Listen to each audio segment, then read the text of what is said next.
Life on the Mississippi by Mark Twain.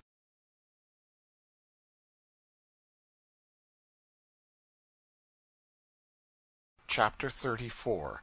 Tough Yarns. Stack Island. I remembered Stack Island. Also Lake Providence, Louisiana, which is the first distinctly southern-looking town you come to, downward bound, lies level and low, shade trees hung with venerable gray beards of Spanish moss, restful, pensive. Sunday aspect about the place, comments Uncle Mumford with feeling, also with truth. Mr. H. furnished some minor details of fact concerning this region, which I would have hesitated to believe if I had not known him to be a steamboat mate. He was a passenger of ours, a resident of Arkansas City, and bound to Vicksburg to join his boat, a little Sunflower packet. He was an austere man, and had the reputation of being singularly unworldly for a riverman. Among other things, he said that Arkansas had been injured and kept back by generations of exaggerations concerning the mosquitoes here.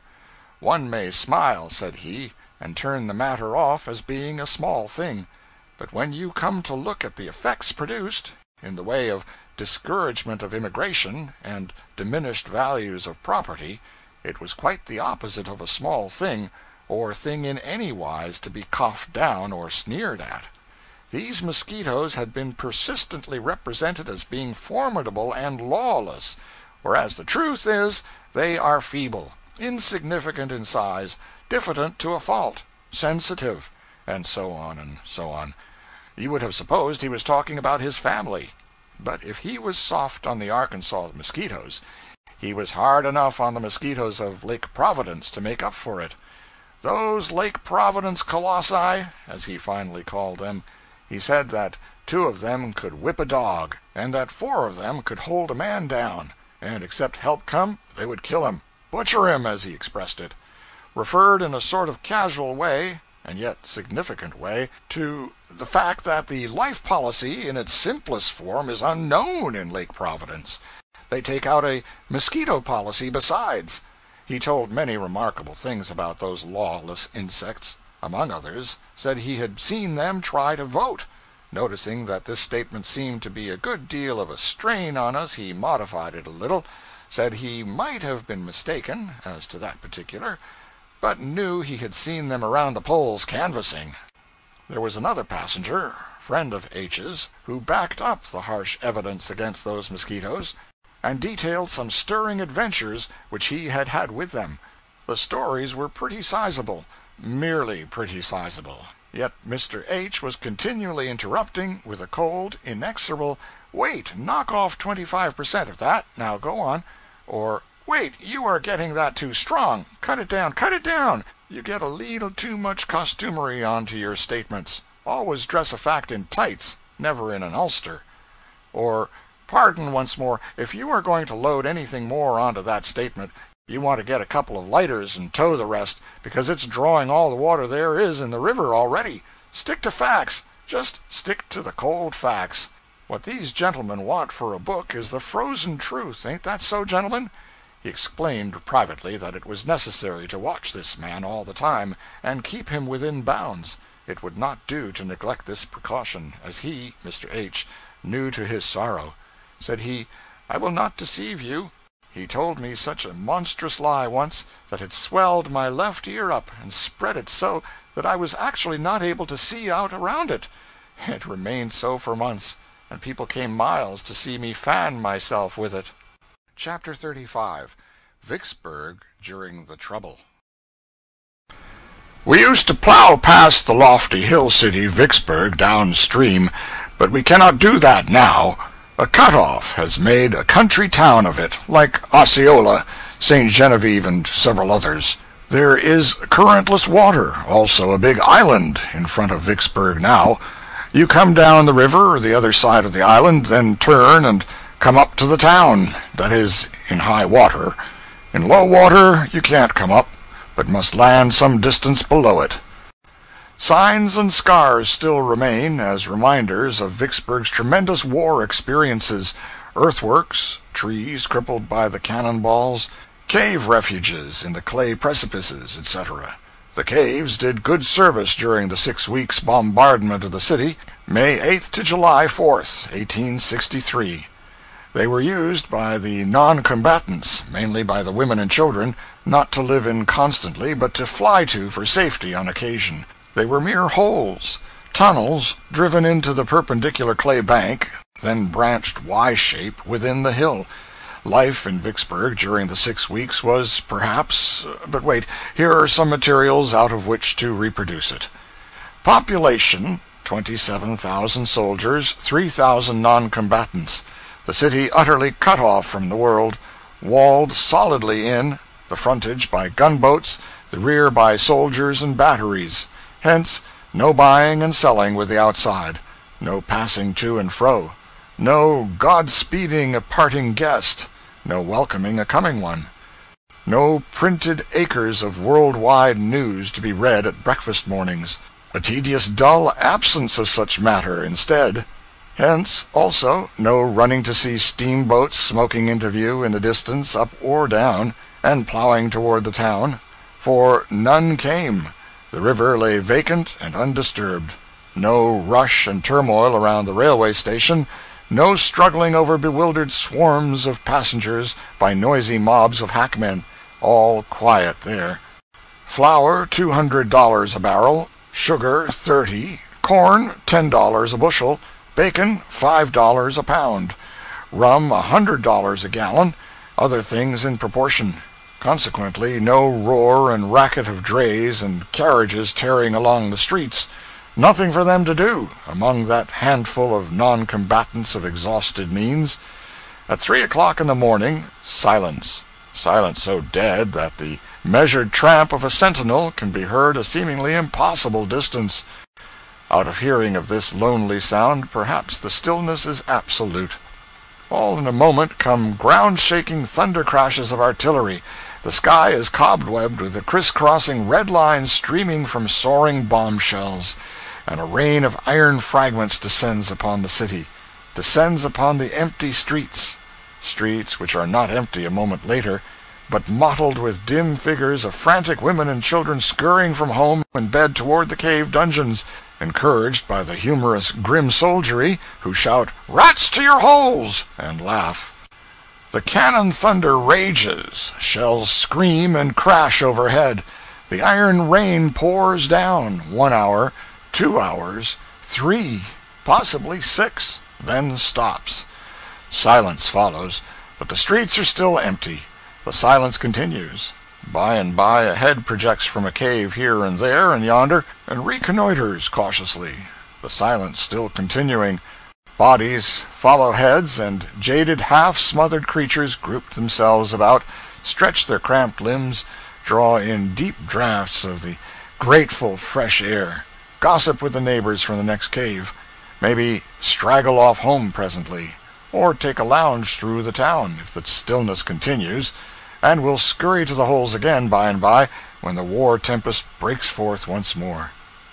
There being but 3,000 of these cave-dwellers, merely the population of a village, would they not come to know each other after a week or two, and familiarly, insomuch that the fortunate or unfortunate experiences of one would be of interest to all? Those are the materials furnished by history. From them might not almost anybody reproduce for himself the life of that time in Vicksburg? Could you, who did not experience it, come nearer to reproducing it to the imagination of another non-participant than could a Vicksburger who did experience it? It seems impossible, and yet there are reasons why it might not really be.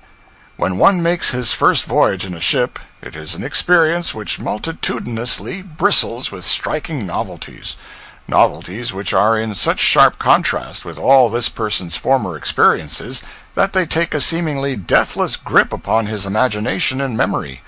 By tongue or pen he can make a landsman live that strange and stirring voyage over with him, make him see it all and feel it all. But if he wait? If he make 10 voyages in succession, what then? Why, the thing has lost color, snap, surprise, and has become commonplace. The man would have nothing to tell that would quicken a landsman's pulse. Years ago I talked with a couple of the Vicksburg non-combatants, a man and his wife, left to tell their story in their own way. Those people told it without fire, almost without interest. A week of their wonderful life there would have made their tongues eloquent forever, perhaps. But they had 6 weeks of it, and that wore the novelty all out. They got used to being bomb-shelled out of home and into the ground. The matter became commonplace. After that, the possibility of their ever being startlingly interesting in their talks about it was gone. What the man said was to this effect: "It got to be Sunday all the time, 7 Sundays in the week, to us anyway. We hadn't anything to do, and time hung heavy.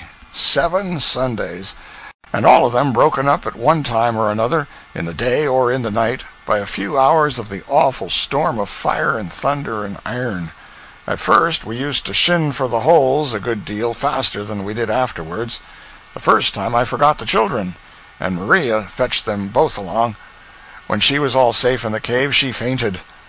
2 or 3 weeks afterwards, when she was running for the holes one morning through a shell shower, a big shell burst near her and covered her all over with dirt, and a piece of the iron carried away her game bag of false hair from the back of her head.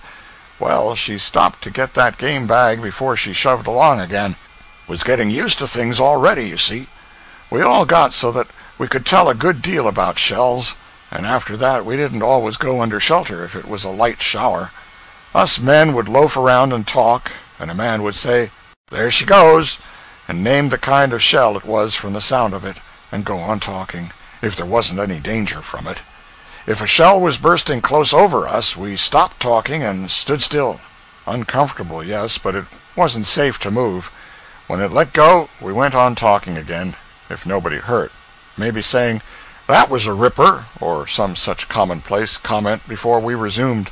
Or, maybe, we would see a shell poising itself away high in the air overhead. In that case, every fellow just whipped out a sudden, 'See you again, gents,' and shoved.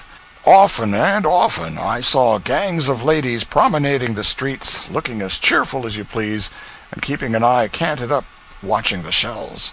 And I've seen them stop still, when they were uncertain about what a shell was going to do, and wait and make certain, and after that they sauntered along again, or lit out for shelter, according to the verdict. Streets in some towns have a litter of pieces of paper, and odds and ends of one sort or another lying around. Ours hadn't. They had iron litter.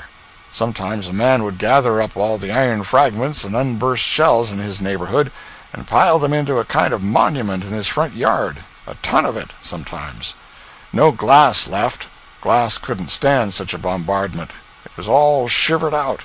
Windows of the houses vacant, looked like eye holes in a skull. Whole panes were as scarce as news. We had church Sundays, not many there along at first, but by and by pretty good turnouts. I've seen service stop a minute and everybody sit quiet, no voice heard, pretty funeral-like then, and all the more so on account of the awful boom and crash going on outside and overhead, and pretty soon, when a body could be heard, service would go on again. Organs and church music mixed up with a bombardment is a powerful queer combination, long at first. Coming out of church one morning, we had an accident, the only one that happened around me on a Sunday. I was just having a hearty handshake with a friend I hadn't seen for a while, and saying, "Drop into our cave tonight after bombardment. We've got hold of a pint of prime whiskey, I was going to say, you know, but a shell interrupted. A chunk of it cut the man's arm off, and left it dangling in my hand. And do you know, the thing that is going to stick the longest in my memory and outlast everything else, little and big, I reckon, is the mean thought I had then. It was, 'The whiskey is saved.' And yet, don't you know, it was kind of excusable, because it was as scarce as diamonds, and we had only just that little, never had another taste during the siege. Sometimes the caves were desperately crowded, and all was hot and close. Sometimes a cave had 20 or 25 people packed into it. No turning room for anybody. Air so foul sometimes you couldn't have made a candle burn in it. A child was born in one of those caves one night. Think of that. Why, it was like having it born in a trunk. Twice we had 16 people in our cave, and a number of times we had a dozen. Pretty suffocating in there. We always had 8. 8 belonged there. Hunger and misery and sickness and fright and sorrow and I don't know what all got so loaded into them that none of them were ever rightly their old selves after the siege. They all died but 3 of us within a couple of years. One night a shell burst in front of the hole and caved it in and stopped it up. It was lively times for a while digging out. Some of us came near smothering. After that we made 2 openings. Ought to have thought of that at first. Mule meat. No, we only got down to that the last day or 2. Of course it was good. Anything is good when you're starving. This man had kept a diary during 6 weeks? No, only the first 6 days. The first day, 8 close pages. The second, 5. The third, 1, loosely written. The fourth, 3 or 4 lines. A line or 2 the 5th and 6th days. 7th day, diary abandoned. Life in terrific Vicksburg having now become commonplace and matter of course. The war history of Vicksburg has more about it to interest the general reader than that of any other of the river towns. It is full of variety, full of incident, full of the picturesque. Vicksburg held out longer than any other important river town, and saw warfare in all its phases, both land and water. The siege, the mine, the assault, the repulse, the bombardment, sickness, captivity, famine. The most beautiful of all the national cemeteries is here. Over the great gateway is this inscription: "Here rest in peace 16,600 who died for their country in the years 1861 to 1865. The grounds are nobly situated, being very high and commanding a wide prospect of land and river. They are tastefully laid out in broad terraces, with winding roads and paths, and there is profuse adornment in the way of semi-tropical shrubs and flowers, and in one part is a piece of native wildwood, left just as it grew, and therefore perfect in its charm. Everything about this cemetery suggests the hand of the national government. The government's work is always conspicuous for excellence, solidity, thoroughness, neatness. The government does its work well in the first place, and then takes care of it. By winding roads, which were often cut to so great a depth between perpendicular walls that they were mere roofless tunnels, we drove out a mile or 2 and visited the monument which stands upon the scene of the surrender of Vicksburg to General Grant by General Pemberton. Its metal will preserve it from the hackings and chippings which so defaced its predecessor, which was of marble, but the brick foundations are crumbling, and it will tumble down by and by. It overlooks a picturesque region of wooded hills and ravines, and is not unpicturesque itself, being well smothered in flowering weeds. The battered remnant of the marble monument has been removed to the National Cemetery. On the road, a quarter of a mile townward, an aged colored man showed us, with pride, an unexploded bombshell which has lain in his yard since the day it fell there during the siege. "I was a-standing here, and the dog was a-standing here. The dog, he went for the shell, going to pick up a fuss with it, but I didn't. I says, 'Just make yourself at home here. Lay still while you is, or bust up the place, just as you's a mind to. But I's got business out in the woods, I has.'" Vicksburg is a town of substantial business streets and pleasant residences. It commands the commerce of the Yazoo and the Sunflower Rivers, is pushing railways in several directions through rich agricultural regions, and has a promising future of prosperity and importance. Apparently nearly all the river towns, big and little, have made up their minds that they must look mainly to railroads for wealth and upbuilding henceforth. They are acting upon this idea. The signs are that the next 20 years will bring about some noteworthy changes in the valley in the direction of increased population and wealth, and in the intellectual advancement and the liberalizing of opinion which go naturally with these. And yet, if one may judge by the past, the river towns will manage to find and use a chance, here and there, to cripple and retard their progress. They kept themselves back in the days of steamboating supremacy, by a system of wharfage dues so stupidly graded as to prohibit what may be called small retail traffic in freights and passengers. Boats were charged such heavy wharfage that they could not afford to land for 1 or 2 passengers or a light load of freight. Instead of encouraging the bringing of trade to their doors, the towns diligently and effectively discouraged it. They could have made many boats and low rates, but their policy rendered few boats and high rates compulsory. It was a policy which extended and extends from New Orleans to St. Paul. We had a strong desire to make a trip up the Yazoo and the Sunflower, an interesting region at any time, but additionally interesting at this time, because up there the great inundation was still to be seen in force. But we were nearly sure to have to wait a day or more for a New Orleans boat on our return, so we were obliged to give up the project. Here is a story which I picked up on board the boat that night. I insert it in this place merely because it is a good story, not because it belongs here, for it doesn't. It was told by a passenger, a college professor, and was called to the surface in the course of a general conversation which began with talk about horses, drifted into talk about astronomy, then into talk about the lynching of the gamblers in Vicksburg half a century ago, then into talk about dreams and superstitions, and ended, after midnight, in a dispute over free trade and protection. Chapter 36. The Professor's Yarn. It was in the early days. I was not a college professor then. I was a humble-minded young land surveyor, with the world before me, to survey in case anybody wanted it done. I had a contract to survey a route for a great mining ditch in California, and I was on my way thither, by sea, a 3 or 4 weeks' voyage. There were a good many passengers, but I had very little to say to them. Reading and dreaming were my passions, and I avoided conversation in order to indulge these appetites. There were 3 professional gamblers on board, rough, repulsive fellows. I never had any talk with them, yet I could not help seeing them with some frequency, for they gambled in an upper-deck stateroom every day and night, and in my promenades I often had glimpses of them through their door, which stood a little ajar to let out the surplus tobacco smoke and profanity. They were an evil and hateful presence, but I had to put up with it, of course.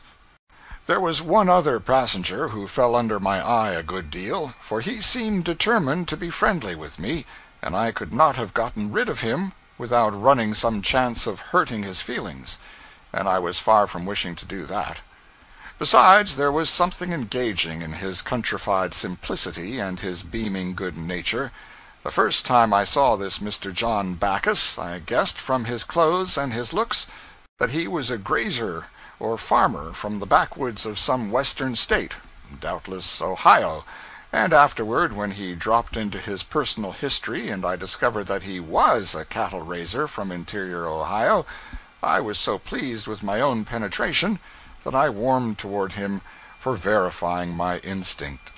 He got to dropping alongside me every day after breakfast to help me make my promenade, and so, in the course of time, his easy-working jaw had told me everything about his business, his prospects, his family, his relatives, his politics, in fact everything that concerned a Backus, living or dead.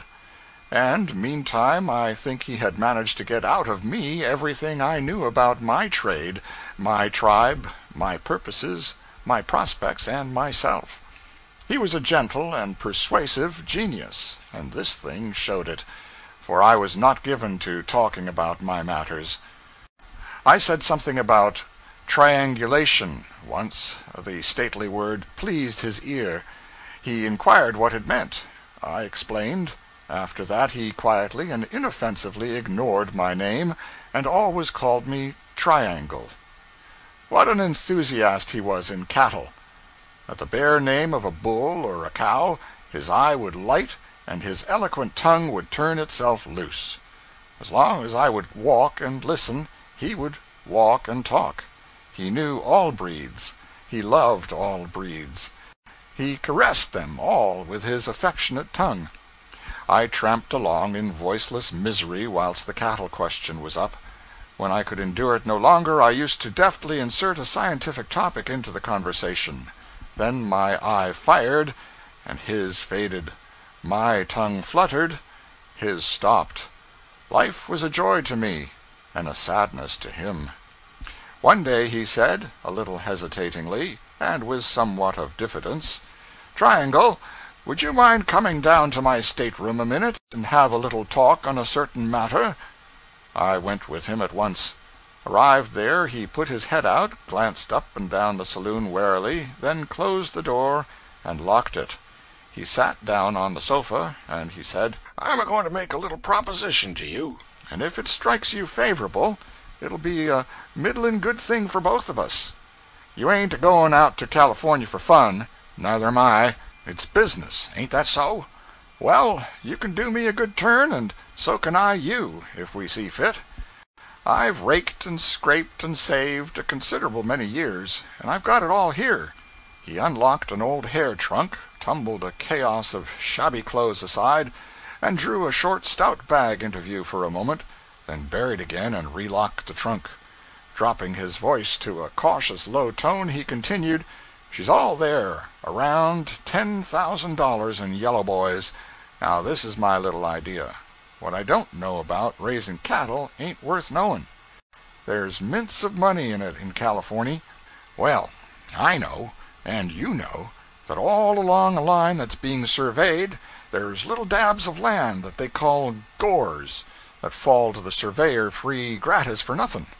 All you've got to do on your side is to survey in such a way that the gores will fall on good fat land, then you turn 'em over to me. I stock 'em with cattle, in rolls the cash, I plank out your share of the dollars regular right along, and—" I was sorry to wither his blooming enthusiasm, but it could not be helped. I interrupted, and said severely, "I am not that kind of a surveyor. Let us change the subject, Mr. Backus." It was pitiful to see his confusion, and hear his awkward and shamefaced apologies. I was as much distressed as he was, especially as he seemed so far from having suspected that there was anything improper in his proposition. So I hastened to console him and lead him on to forget his mishap in a conversational orgy about cattle and butchery. We were lying at Acapulco, and as we went on deck, it happened luckily that the crew were just beginning to hoist some beeves aboard in slings. Backus's melancholy vanished instantly, and with it the memory of his late mistake. "Now only look at that!" cried he. "My goodness, Triangle, what would they say to it in Ohio? Wouldn't their eyes bug out to see 'em handled like that? Wouldn't they, though?" All the passengers were on deck to look, even the gamblers, and Backus knew them all, and had afflicted them all with his pet topic. As I moved away, I saw one of the gamblers approach and accost him, then another of them, then the third. I halted, waited, watched. The conversation continued between the four men. It grew earnest. Backus drew gradually away. The gamblers followed, and kept at his elbow. I was uncomfortable. However, as they passed me presently, I heard Backus say, with a tone of persecuted annoyance, "But it ain't any use, gentlemen. I tell you again, as I've told you a half-dozen times before, I weren't raised to it, and I ain't a-going to resk it." I felt relieved. His level head will be his sufficient protection, I said to myself. During the fortnight's run from Acapulco to San Francisco, I several times saw the gamblers talking earnestly with Backus, and once I threw out a gentle warning to him.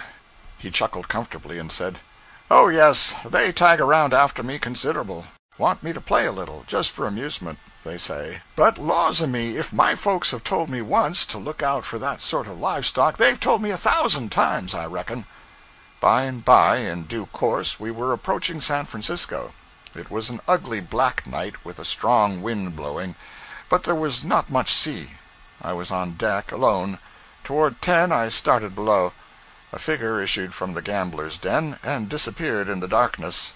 I experienced a shock, for I was sure it was Backus. I flew down the companionway, looked about for him, could not find him, then returned to the deck just in time to catch a glimpse of him as he re-entered that confounded nest of rascality. Had he yielded at last? I feared it. What had he gone below for? His bag of coin? Possibly. I drew near the door, full of bodings. It was a crack, and I glanced in and saw a sight that made me bitterly wish I had given my attention to saving my poor cattle friend, instead of reading and dreaming my foolish time away. He was gambling. Worse still, he was being plied with champagne, and was already showing some effect from it. He praised the cider, as he called it, and said now that he got a taste of it, he almost believed he would drink it if it was spirits, if it was so good and so ahead of anything he had ever run across before. Surreptitious smiles at this passed from one rascal to another, and they filled all the glasses, and whilst Bacchus honestly drained his to the bottom, they pretended to do the same, but threw the wine over their shoulders. I could not bear the scene, so I wandered forward and tried to interest myself in the sea and the voices of the wind. But no, my uneasy spirit kept dragging me back at quarter-hour intervals, and always I saw Bacchus drinking his wine, fairly and squarely, and the others throwing theirs away. It was the painfulest night I ever spent. The only hope I had was that we might reach our anchorage with speed. That would break up the game. I helped the ship along all I could with my prayers. At last we went booming through the Golden Gate, and my pulses leapt for joy. I hurried back to that door and glanced in. Alas, there was small room for hope. Bacchus's eyes were heavy and bloodshot. His sweaty face was crimson, his speech maudlin and thick. His body sawed drunkenly about with the weaving motion of the ship. He drained another glass to the dregs whilst the cards were being dealt. He took his hand, glanced at it, and his dull eyes lit up for a moment. The gamblers observed it, and showed their gratification by hardly perceptible signs. "How many cards?" "None," said Bacchus. One villain, named Hank Wiley, discarded one card, the others 3 each. The betting began.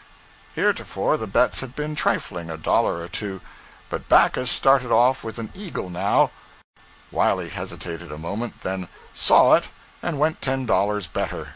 The other 2 threw up their hands. Bacchus went 20 better. Wiley said, "I see that, and go you 100 better," then smiled and reached for the money. "Let it alone," said Bacchus, with drunken gravity. "What? You mean to say you're going to cover it?" "Cover it? Well, I reckon I am. I lay another 100 on top of it, too." He reached down inside his overcoat and produced the required sum. "Oh, that's your little game, is it? I see your raise, and raise it 500, said Wiley. 500 better, said the foolish bull driver, and pulled out the sum and showered it on the pile. The 3 conspirators hardly tried to conceal their exultation. All diplomacy and pretense were dropped now, and the sharp exclamations came thick and fast as the yellow pyramid grew higher and higher. At last $10,000 lay in view. Wiley cast a bag of coin on the table, and said with mocking gentleness, $5,000 better, my friend from the rural districts. What do you say now? I call you, said Bacchus, heaving his golden shot bag on the pile. What have you got? 4 kings, you ding fool. And Wiley threw down his cards and surrounded the stakes with his arms. 4 aces, you ass, thundered Bacchus, covering his man with a cocked revolver. I'm a professional gambler myself, and I've been laying for you duffers all this voyage. Down went the anchor, rumbledy-dum-dum, and the long trip was ended.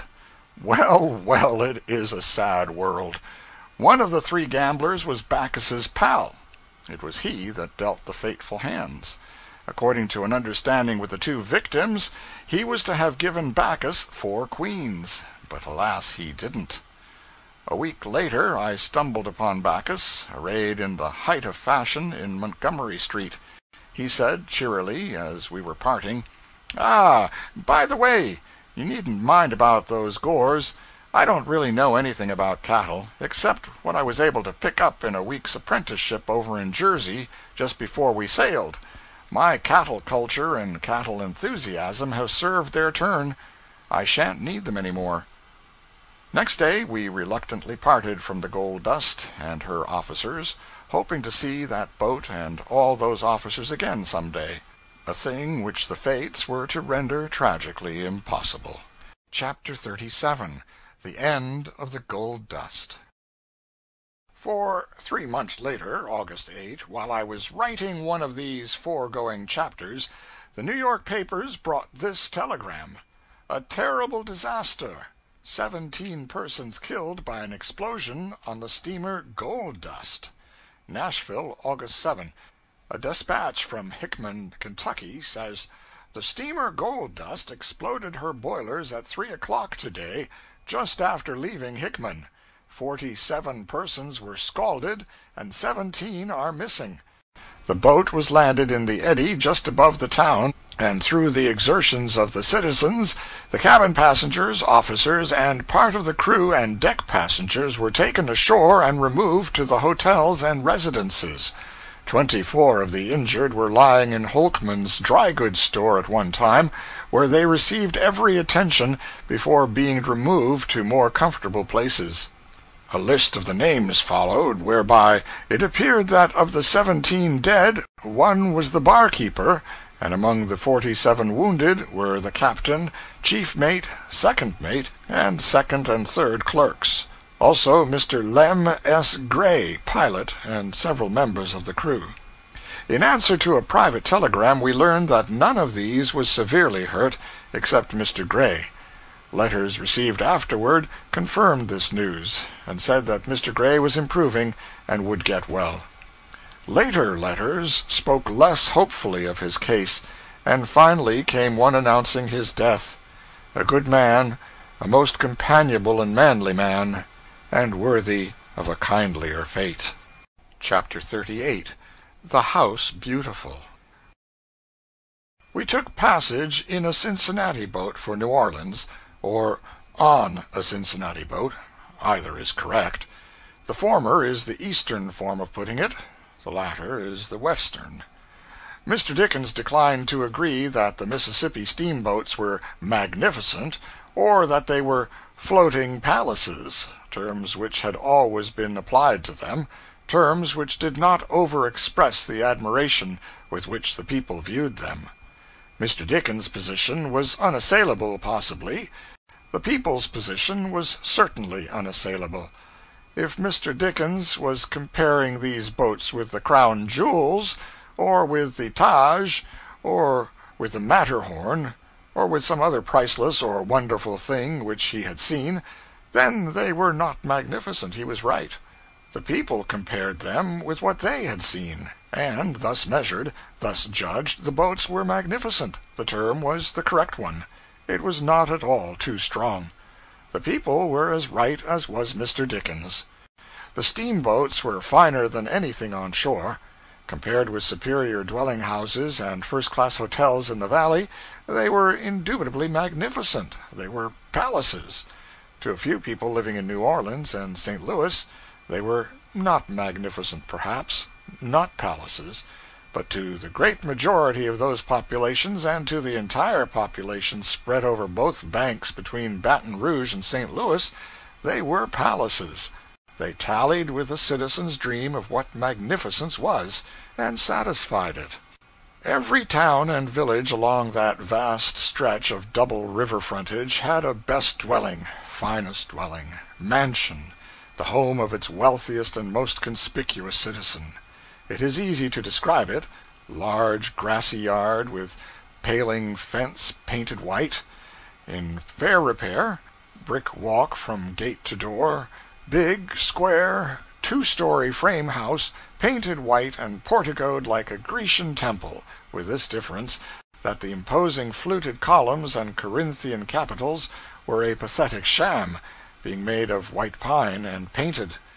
Iron knocker, brass doorknob, discolored for lack of polishing.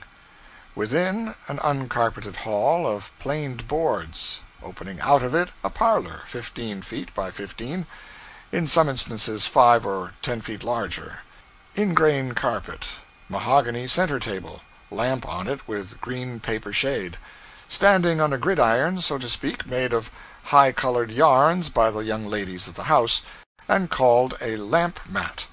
Several books piled and disposed with cast-iron exactness, according to an inherited and unchangeable plan, among them Tupper, much penciled, also Friendship's Offering, and Affection's Wreath, with their sappy inanities illustrated in die-away mezzotints, also Ossian, Alonzo and Melissa, maybe Ivanhoe, also Album, full of original poetry of the "Thou hast wounded the spirit that loved thee" breed. 2 or 3 goody-goody works, Shepherd of Salisbury Plain, etc., current number of the chaste and innocuous Goodies Ladies' Book, with painted fashion plate of wax figure women with mouths all alike, lips and eyelids the same size, each 5-foot woman with a 2-inch wedge sticking from under her dress and letting on to be half of her foot. Polished airtight stove, new and deadly invention, with pipe passing through a board which closes up the discarded old fireplace. On each end of the wooden mantel over the fireplace a large basket of peaches and other fruits, natural size, all done in plaster, rudely, or in wax, and painted to resemble the originals, which they don't. Over middle of mantel, engraving, Washington crossing the Delaware. On the wall by the door, copy of it done in thunder and lightning crewels by one of the young ladies, work of art which would have made Washington hesitate about crossing, if he could have foreseen what advantage was going to be taken of it. Piano, kettle in disguise, with music, bound and unbound, piled on it, and on a stand nearby. Battle of Prague, Bird Waltz, Arkansas Traveler, Rosin the Bow, Marseille Hymn, on a lone barren isle, St. Helena, the last link is broken. She wore a wreath of roses the night when last we met. Go, forget me, why should sorrow o'er that brow a shadow fling? Hours there were to memory dearer, long, long ago, days of absence, a life on the ocean wave, a home on the rolling deep, bird at sea, and spread open on the rack where the plaintive singer has left it, row whole on, silver moon, guide the traveler his way, etc. Tilted pensively against the piano, a guitar capable of playing the Spanish fandango by itself, if you give it a start. Frantic work of art on the wall, pious motto, done on the premises, sometimes in colored yarns, sometimes in faded grasses. Progenitor of the God Bless Our Home of modern commerce. Framed in black moldings on the wall, other works of arts, conceived and committed on the premises by the young ladies, being grim black and white crayons, landscapes mostly, lake, solitary sailboat, petrified clouds, pre-geological trees on shore, anthracite precipice, name of criminal conspicuous in the corner. Lithograph, Napoleon crossing the Alps. Lithograph, the grave at St. Helena. Steel plates, Trumbull's Battle of Bunker Hill, and the sally from Gibraltar. Copper plates, Moses smiting the rock, and Return of the Prodigal Son. In the big gilt frame, Slander the Family in Oil. Papa holding a book, Constitution of the United States.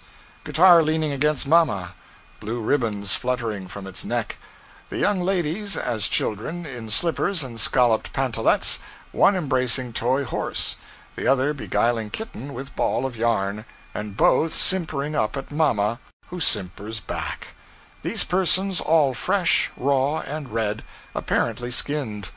Opposite, in gilt frame, Grandpa and Grandma at 30 and 22, stiff, old-fashioned, high-collared, puff-sleeved, glaring pallidly out from a background of solid Egyptian night. Under a glass French clock dome, large bouquet of stiff flowers done in corpsey white wax. Pyramidal what-not in the corner, the shelves occupied chiefly with bric-a-brac of the period, disposed with an eye to best effect. shell with the Lord's Prayer carved on it. Another shell, of the long oval sort, narrow, straight orifice 3 inches long, running from end to end, portrait of Washington carved on it, not well done. The shell had Washington's mouth originally. Artists should have built to that. These two are memorials of the long-ago bridal trip to New Orleans and the French market. Other bric-a-brac, California specimens, quartz with gold wart adhering, old Guinea gold locket with circlet of ancestral hair in it, Indian arrowheads of flint, pair of bead moccasins from uncle who crossed the plains, 3 alum baskets of various colors, being skeleton frame of wire clothed on with cubes of crystallized alum in the rock candy style, works of art which were achieved by the young ladies, their doubles and duplicates to be found upon all whatnots in the land, convention of desiccated bugs and butterflies pinned to a card, painted toy dog seated upon bellows attachment, drops its underjaw and squeaks when pressed upon, sugar candy rabbit, limbs and features merged together, not strongly defined, pewter presidential campaign medal, miniature cardboard wood sawyer to be attached to the stovepipe and operated by the heat, small Napoleon done in wax, spread open daguerreotypes of dim children, parents, cousins, aunts, and friends, in all attitudes but customary ones, no templed portico at back, and manufactured landscapes stretching away in the distance. That came in later, with the photograph. All these vague figures lavishly chained and ringed, metal indicated and secured from doubt by stripes and splashes of vivid gold bronze, all of them too much combed, too much fixed up, and all of them uncomfortable in inflexible Sunday clothes of a pattern which the spectator cannot realize could ever have been in fashion. Husband and wife generally grouped together, husband sitting, wife standing, with hand on his shoulder, and both preserving all these fading years some traceable effect of the daguerreotype's brisk, "Now smile, if you please," bracketed over whatnot, place of special sacredness, an outrage in watercolor done by the young niece that came on a visit long ago, and died. Pity, too, for she might have repented of this in time. Horsehair chairs, horsehair sofa which keeps sliding from under you, window shades of oil stuff, with milkmaids and ruined castles stenciled on them in fierce colors, lambrequins dependent from gaudy boxings of beaten tin, gilded, bedrooms with rag carpets, bedsteads of corded sort with a sag in the middle, the cords needing tightening, snuffy feather bed, not aired often enough, cane seat chairs, splint-bottomed rocker, looking-glass on wall, school slate size, veneered frame, inherited bureau, wash-bowl and pitcher, possibly, but not certainly, brass candlestick, tallow candle, snuffers, nothing else in the room, not a bathroom in the house, and no visitor likely to come along who has ever seen one. That was the residence of the principal citizen all the way from the suburbs of New Orleans to the edge of St. Louis. When he stepped aboard a big fine steamboat, he entered a new and marvelous world. Chimney tops cut to counterfeit a spraying crown of plumes, and maybe painted red, pilot house, hurricane deck, boiler deck guards, all garnished with white wooden filigree work of fanciful patterns, gilt acorns topping the derricks, gilt deer horns over the big bell, gaudy symbolical picture on the paddle box, possibly, big roomy boiler deck painted blue and furnished with Windsor armchairs, inside a far receding snow-white cabin, porcelain knob and oil picture on every stateroom door, curving patterns of filigree work touched up with gilding, stretching overhead all down the converging vista. Big chandeliers every little way, each an April shower of glittering glass drops. Lovely rainbow light falling everywhere from the colored glazing of the skylights. The whole a long-drawn resplendent tunnel, a bewildering and soul-satisfying spectacle. In the ladies' cabin a pink and white Wilton carpet, as soft as mush and glorified with a ravishing pattern of gigantic flowers. Then the bridal chamber, The animal that invented that idea was still alive and unhanged at that day, bridal chamber whose pretentious flummery was necessarily overawing to the now tottering intellect of that hosannaing citizen.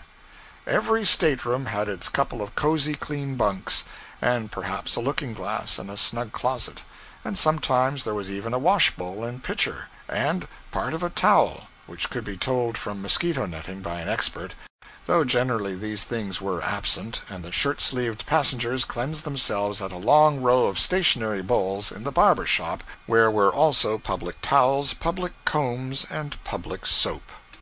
Take the steamboat which I have just described, and you have her in her highest and finest and most pleasing and comfortable and satisfactory estate. Now cake her over with a layer of ancient and obdurate dirt, and you have the Cincinnati steamer a while ago referred to. Not all over, only inside, for she was ably officered in all departments except the steward's. But wash that boat and repaint her, and she would be about the counterpart of the most complimented boat of the old flush times, for the steamboat architecture of the West has undergone no change, neither has steamboat furniture and ornamentation undergone any. Chapter 39. Manufacturers and Miscreants. Where the river, in the Vicksburg region, used to be corkscrewed, it is now comparatively straight, made so by cut-off. A former distance of 70 miles is reduced to 35. It is a change which threw Vicksburg's neighbor, Delta, Louisiana, out into the country, and ended its career as a river town. Its whole river frontage is now occupied by a vast sandbar, thickly covered with young trees, a growth which will magnify itself into a dense forest by and by, and completely hide the exiled town. In due time we passed Grand Gulf and Rodney, of war fame, and reached Natchez, the last of the beautiful hill cities, for Baton Rouge, yet to come, is not on a hill, but only on a high ground. Famous Natchez under the hill has not changed notably in 20 years. In outward aspect, judging by the descriptions of the ancient procession of foreign tourists, it has not changed in 60, for it is still small, straggling, and shabby. It had a desperate reputation, morally, in the old keel-boating and early steamboating times. Plenty of drinking, carousing, fisticuffing, and killing there, among the riffraff of the river, in those days.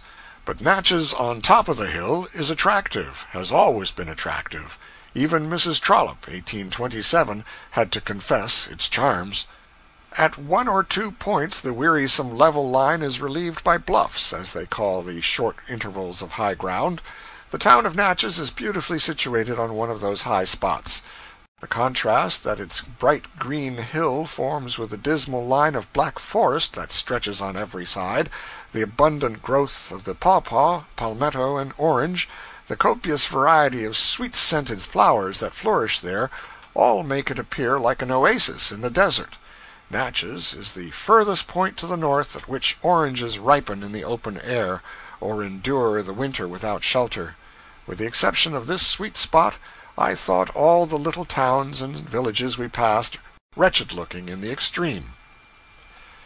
Natchez, like her near and far river neighbors, has railways now, and is adding to them, pushing them hither and thither into all rich outlying regions that are naturally tributary to her. And, like Vicksburg and New Orleans, she has her ice factory. She makes 30 tons of ice a day. In Vicksburg and Natchez, in my time, ice was jewelry. None but the rich could wear it. But anybody and everybody can have it now. I visited one of the ice factories in New Orleans to see what the polar regions might look like when lugged into the edge of the tropics, but there was nothing striking in the aspect of the place. It was merely a spacious house, with some innocent steam machinery in one end of it, and some big porcelain pipes running here and there. No, not porcelain, they merely seemed to be. They were iron, but the ammonia which was being breathed through them had coated them to the thickness of your hand with solid milk-white ice. It ought to have melted, for one did not require winter clothing in that atmosphere, but it did not melt. The inside of the pipe was too cold. Sunk into the floor were numberless tin boxes, a foot square and 2 feet long, and open at the top end. These were full of clear water, and around each box salt and other proper stuff was packed. Also, the ammonia gases were applied to the water in some way which will always remain a secret to me, because I was not able to understand the process. While the water in the boxes gradually froze, men gave it a stir or two with a stick occasionally, to liberate the air bubbles, I think. Other men were continually lifting out boxes whose contents had become hard frozen. They gave the box a single dip into a vat of boiling water to melt the block of ice free from its tin coffin. Then they shot the block out upon a platform car, and it was ready for market. These big blocks were hard, solid, and crystal clear. In certain of them, big bouquets of fresh and brilliant tropical flowers had been frozen in. In others, beautiful silken-clad French dolls, and other pretty objects. These blocks were to be set on end in a platter, in the center of dinner tables, to cool the tropical air, and also to be ornamental, for the flowers and things imprisoned in them could be seen as through plate glass. I was told that this factory could retail its ice, by wagon, throughout New Orleans, in the humblest dwelling-house quantities, at $6 or $7 a ton, and make a sufficient profit. This being the case, there is business for ice factories in the North, for we get ice on no such terms there, if one take less than 350 pounds at a delivery. The Rosalie Yarn Mill of Natchez has a capacity of 6,000 spindles and 160 looms, and employs 100 hands. The Natchez Cotton Mills Company began operations 4 years ago in a 2-story building of 50 by 190 feet, with 4,000 spindles and 128 looms. Capital $105,000, all subscribed in the town. 2 years later, the same stockholders increased their capital to $225,000, added a 3rd story to the mill, increased its length to 317 feet, added machinery to increase the capacity to 10,300 spindles and 304 looms. The company now employs 250 operatives, many of whom are citizens of Natchez. The mill works 5,000 bales of cotton annually and manufactures the best standard quality of brown shirtings and sheetings and drills, turning out 5 million yards of these goods per year. Footnote: New Orleans Times-Democrat, 26 August 1882. A close corporation, stock held at $5,000 per share, but none in the market. The changes in the Mississippi River are great and strange, yet were to be expected, but I was not expecting to live to see Natchez and these other river towns become manufacturing strongholds and railway centers. Speaking of manufactures reminds me of a talk upon that topic which I overheard, on board the Cincinnati boat. I woke out of a fretted sleep with a dull confusion of voices in my ears. I listened. 2 men were talking. Subject, apparently, the great inundation. I looked out through the open transom. The 2 men were eating a late breakfast, sitting opposite each other, nobody else around. They closed up the inundation with a few words, having used it, evidently, as a mere icebreaker and acquaintanceship breeder. Then they dropped into business.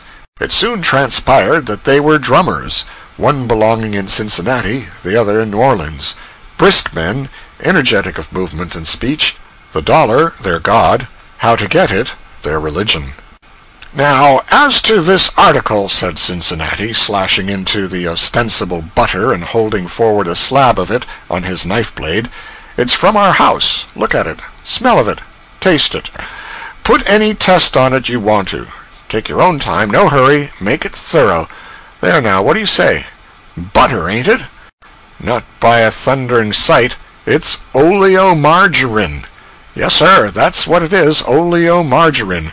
You can't tell it from butter. By George, an expert can't. It's from our house. We supply most of the boats in the West. There's hardly a pound of butter on one of them. We are crawling right along, jumping right along is the word. We are going to have that entire trade. Yes, and the hotel trade, too.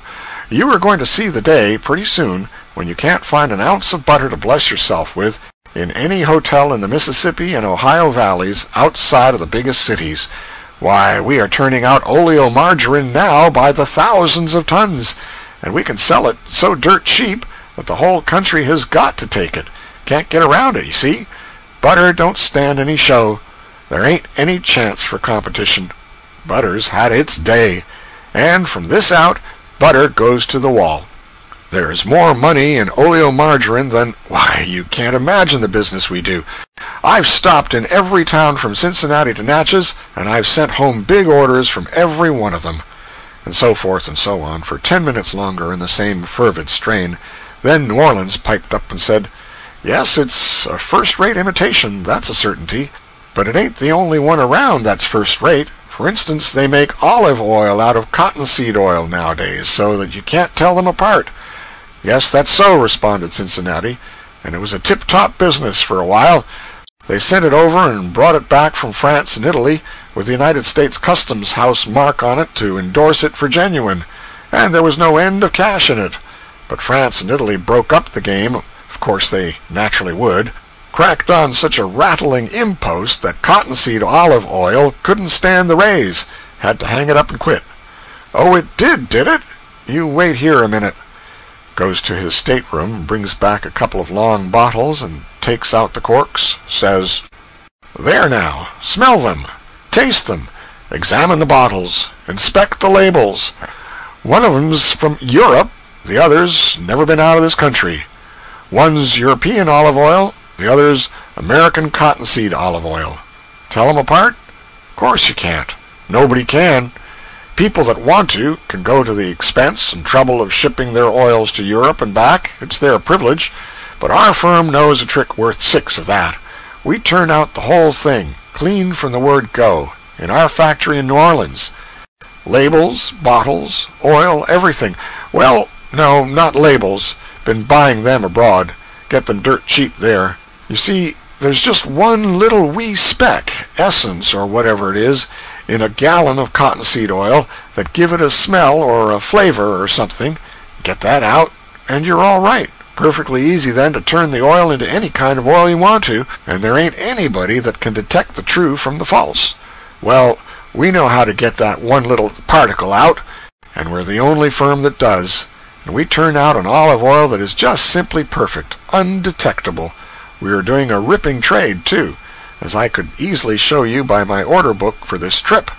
Maybe you'll butter everybody's bread pretty soon, but we'll cottonseed his salad for him from the Gulf to Canada, and that's a dead certain thing." Cincinnati glowed and flashed with admiration. The two scoundrels exchanged business cards and rose. As they left the table, Cincinnati said, "But you have to have custom house marks, don't you? How do you manage that?" I did not catch the answer. We passed Port Hudson, scene of 2 of the most terrific episodes of the war, the night battle there between Farragut's fleet and the Confederate land batteries, April 14th, 1863, and the memorable land battle 2 months later, which lasted 8 hours, 8 hours of exceptionally fierce and stubborn fighting, and ended finally in the repulse of the Union forces with great slaughter. Chapter 40. Castles and Culture.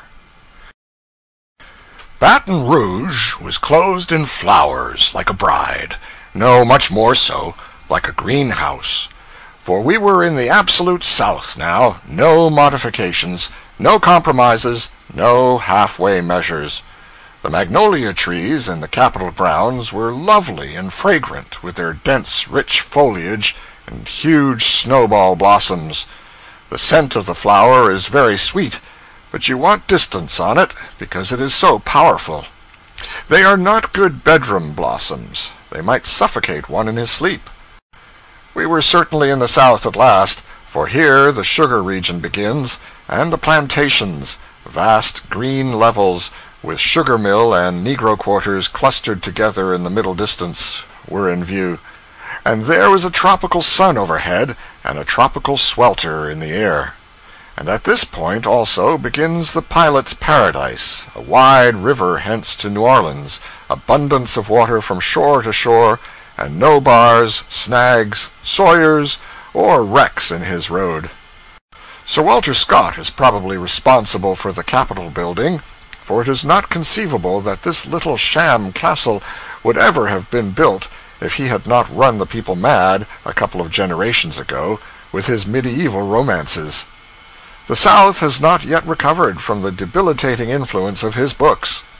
Admiration of his fantastic heroes and their grotesque chivalry doings and romantic juvenilities still survives here in an atmosphere in which is already perceptible the wholesome and practical 19th century smell of cotton factories and locomotives, and traces of its inflated language and other windy humbuggeries survive along with it. It is pathetic enough that a whitewashed castle with turrets and things, materials all ungenuine within and without, pretending to be what they are not, should ever have been built in this otherwise honorable place. But it is much more pathetic to see this architectural falsehood undergoing restoration and perpetuation in our day, when it would have been so easy to let dynamite finish what a charitable fire began, and then devote this restoration money to the building of something genuine. Baton Rouge has no patent on imitation castles, however, and no monopoly of them. Here is a picture from the advertisement of the Female Institute of Columbia, Tennessee. The following remark is from the same advertisement. The Institute building has long been famed as a model of striking and beautiful architecture. Visitors are charmed with its resemblance to the old castles of song and story, with its towers and turreted walls and ivy-mantled porches. Keeping school in a castle is a romantic thing, as romantic as keeping hotel in a castle. By itself, the imitation castle is doubtless harmless, and well enough, but as a symbol and breeder and sustainer of maudlin middle-age romanticism here in the midst of the plainest and sturdiest and infinitely greatest and worthiest of all the centuries the world has seen, it is necessarily a hurtful thing and a mistake. Here is an extract from the prospectus of a Kentucky female college. Female college sounds well enough, but since the phrasing it in that unjustifiable way was done purely in the interest of brevity, it seems to me that she college would have been still better, because shorter, and means the same thing. That is, if either phrase means anything at all. The President is Southern by birth, by rearing, by education, and by sentiment. The teachers are all Southern in sentiment, and with the exception of those born in Europe, were born and raised in the South. Believing the Southern to be the highest type of civilization this continent has seen, the young ladies are trained according to the Southern ideas of delicacy, refinement, womanhood, religion, and propriety. Hence we offer a first-class female college for the South and solicit Southern patronage. Footnote: illustrations of it thoughtlessly omitted by the advertiser. Knoxville, Tennessee, October 19. This morning, a few minutes after 10 o'clock, General Joseph A. Mabry, Thomas O'Connor, and Joseph A. Mabry, Jr. were killed in a shooting affray. The difficulty began yesterday afternoon by General Mabry attacking Major O'Connor and threatening to kill him. This was at the fairgrounds, and O'Connor told Mabry that it was not the place to settle their difficulties. Mabry then told O'Connor he should not live. It seems that Mabry was armed and O'Connor was not. The cause of the difficulty was an old feud about the transfer of some property from Mabry to O'Connor. Later in the afternoon, Mabry sent word to O'Connor that he would kill him on sight. This morning, Major O'Connor was standing in the door of the Mechanics' National Bank, of which he was president, General Mabry and another gentleman walking down Gay Street on the opposite side from the bank. O'Connor stepped into the bank, got a shotgun, took deliberate aim at General Mabry, and fired. Mabry fell dead, being shot in the left side. As he fell, O'Connor fired again, the shot taking effect in Mabry's thigh. O'Connor then reached into the bank and got another shotgun. About this time, Joseph A. Mabry, Jr., son of General Mabry, came rushing down the street unseen by O'Connor until within 40 feet, when the young man fired a pistol. the shot taking effect in O'Connor's right breast, passing through the body near the heart. The instant Mabry shot, O'Connor turned and fired, the load taking effect in young Mabry's right breast and side. Mabry fell pierced with 20 buckshot, and almost instantly O'Connor fell dead without a struggle. Mabry tried to rise, but fell back dead. The whole tragedy occurred within 2 minutes, and neither of the three spoke after he was shot. General Mabry had about 30 buckshot in his body. A bystander was painfully wounded in the thigh with a buckshot, and another was wounded in the arm. 4 other men had their clothing pierced by buckshot. The affair caused great excitement, and Gay Street was thronged with thousands of people.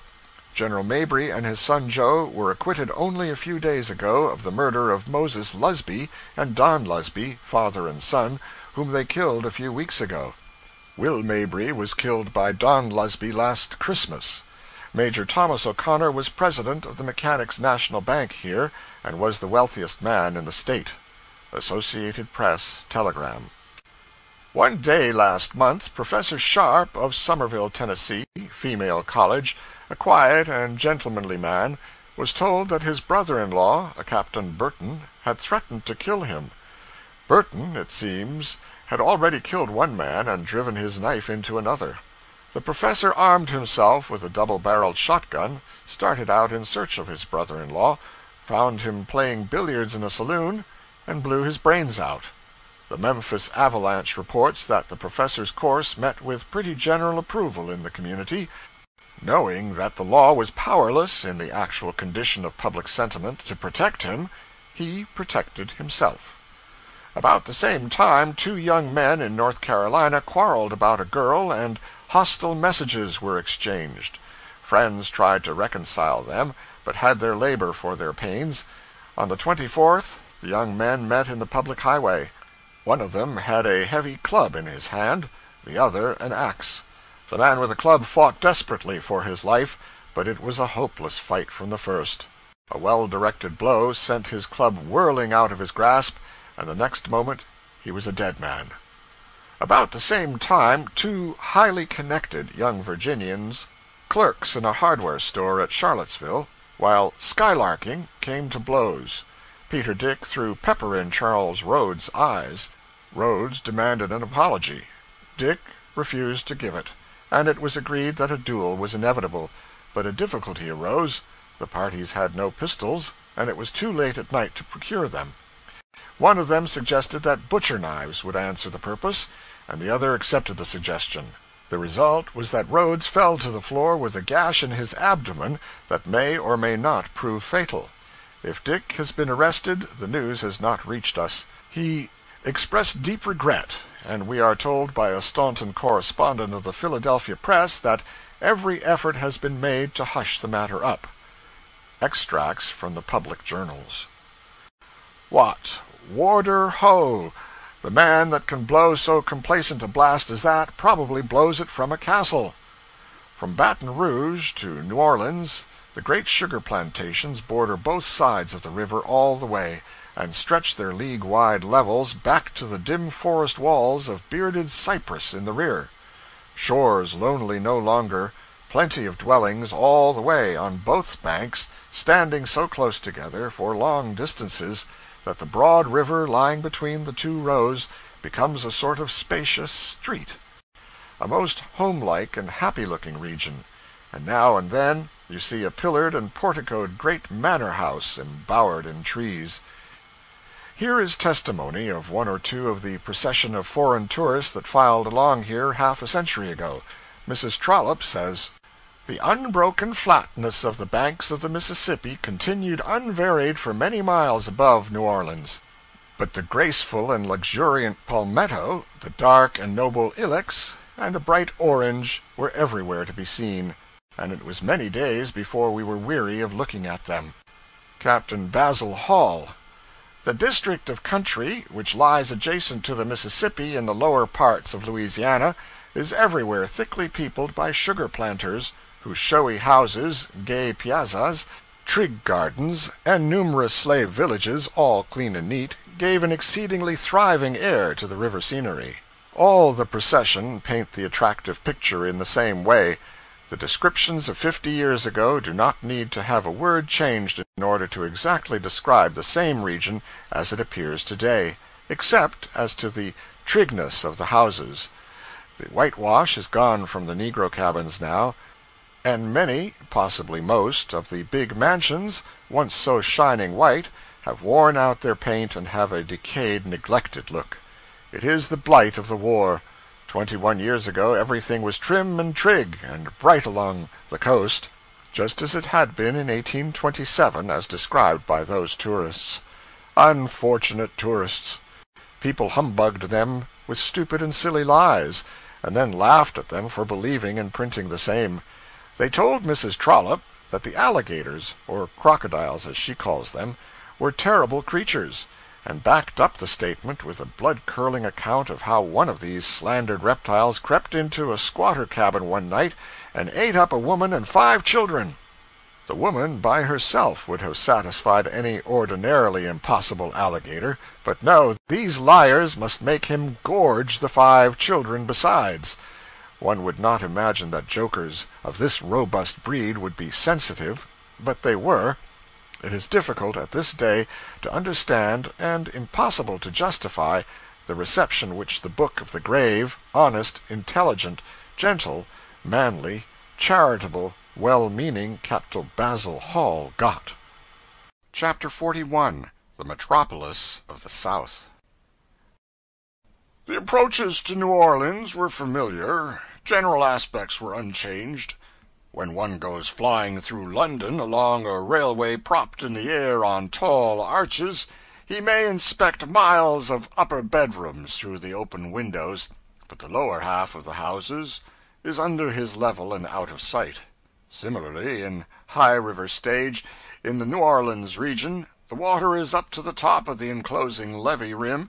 The flat country behind it lies low, representing the bottom of a dish, and as the boat swims along, high on the flood, one looks down upon the houses and into the upper windows. There is nothing but that frail breastwork of earth between the people and destruction. The old brick salt warehouses clustered at the upper end of the city looked as they had always looked.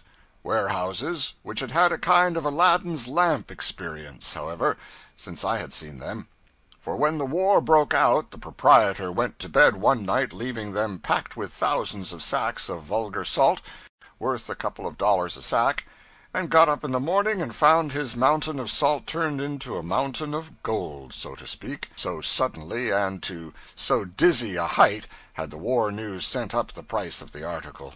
The vast reach of plank wharves remained unchanged, and there were as many ships as ever. But the long array of steamboats had vanished. Not altogether, of course, but not much of it was left. The city itself had not changed to the eye. It had greatly increased in spread and population, but the look of the town was not altered. The dust, waste-paper littered, was still deep in the streets. The deep, trough-like gutters alongside the curbstones were still half full of reposeful water with a dusty surface. The sidewalks were still, in the sugar and bacon region, encumbered by casks and barrels and hogsheads. The great blocks of austerely plain commercial houses were as dusty-looking as ever. Canal Street was finer, and more attractive and stirring than formerly, with its drifting crowds of people, its several processions of hurrying street-cars, and, toward evening, its broad second-story verandas crowded with gentlemen and ladies clothed according to the latest mode. Not that there is any architecture in Canal Street. To speak in broad general terms, there is no architecture in New Orleans, except in the cemeteries. It seems a strange thing to say of a wealthy, far-seeing, and energetic city of 250,000 inhabitants, but it is true.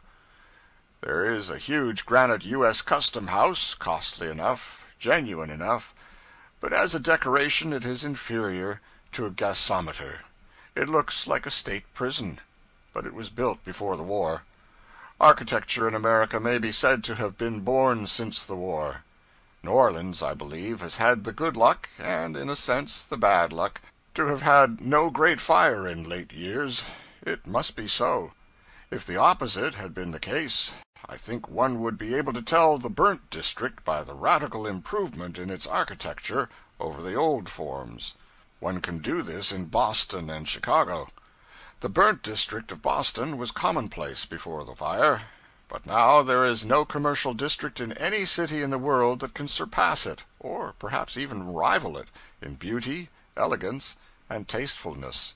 However, New Orleans has begun, just this moment, as one may say.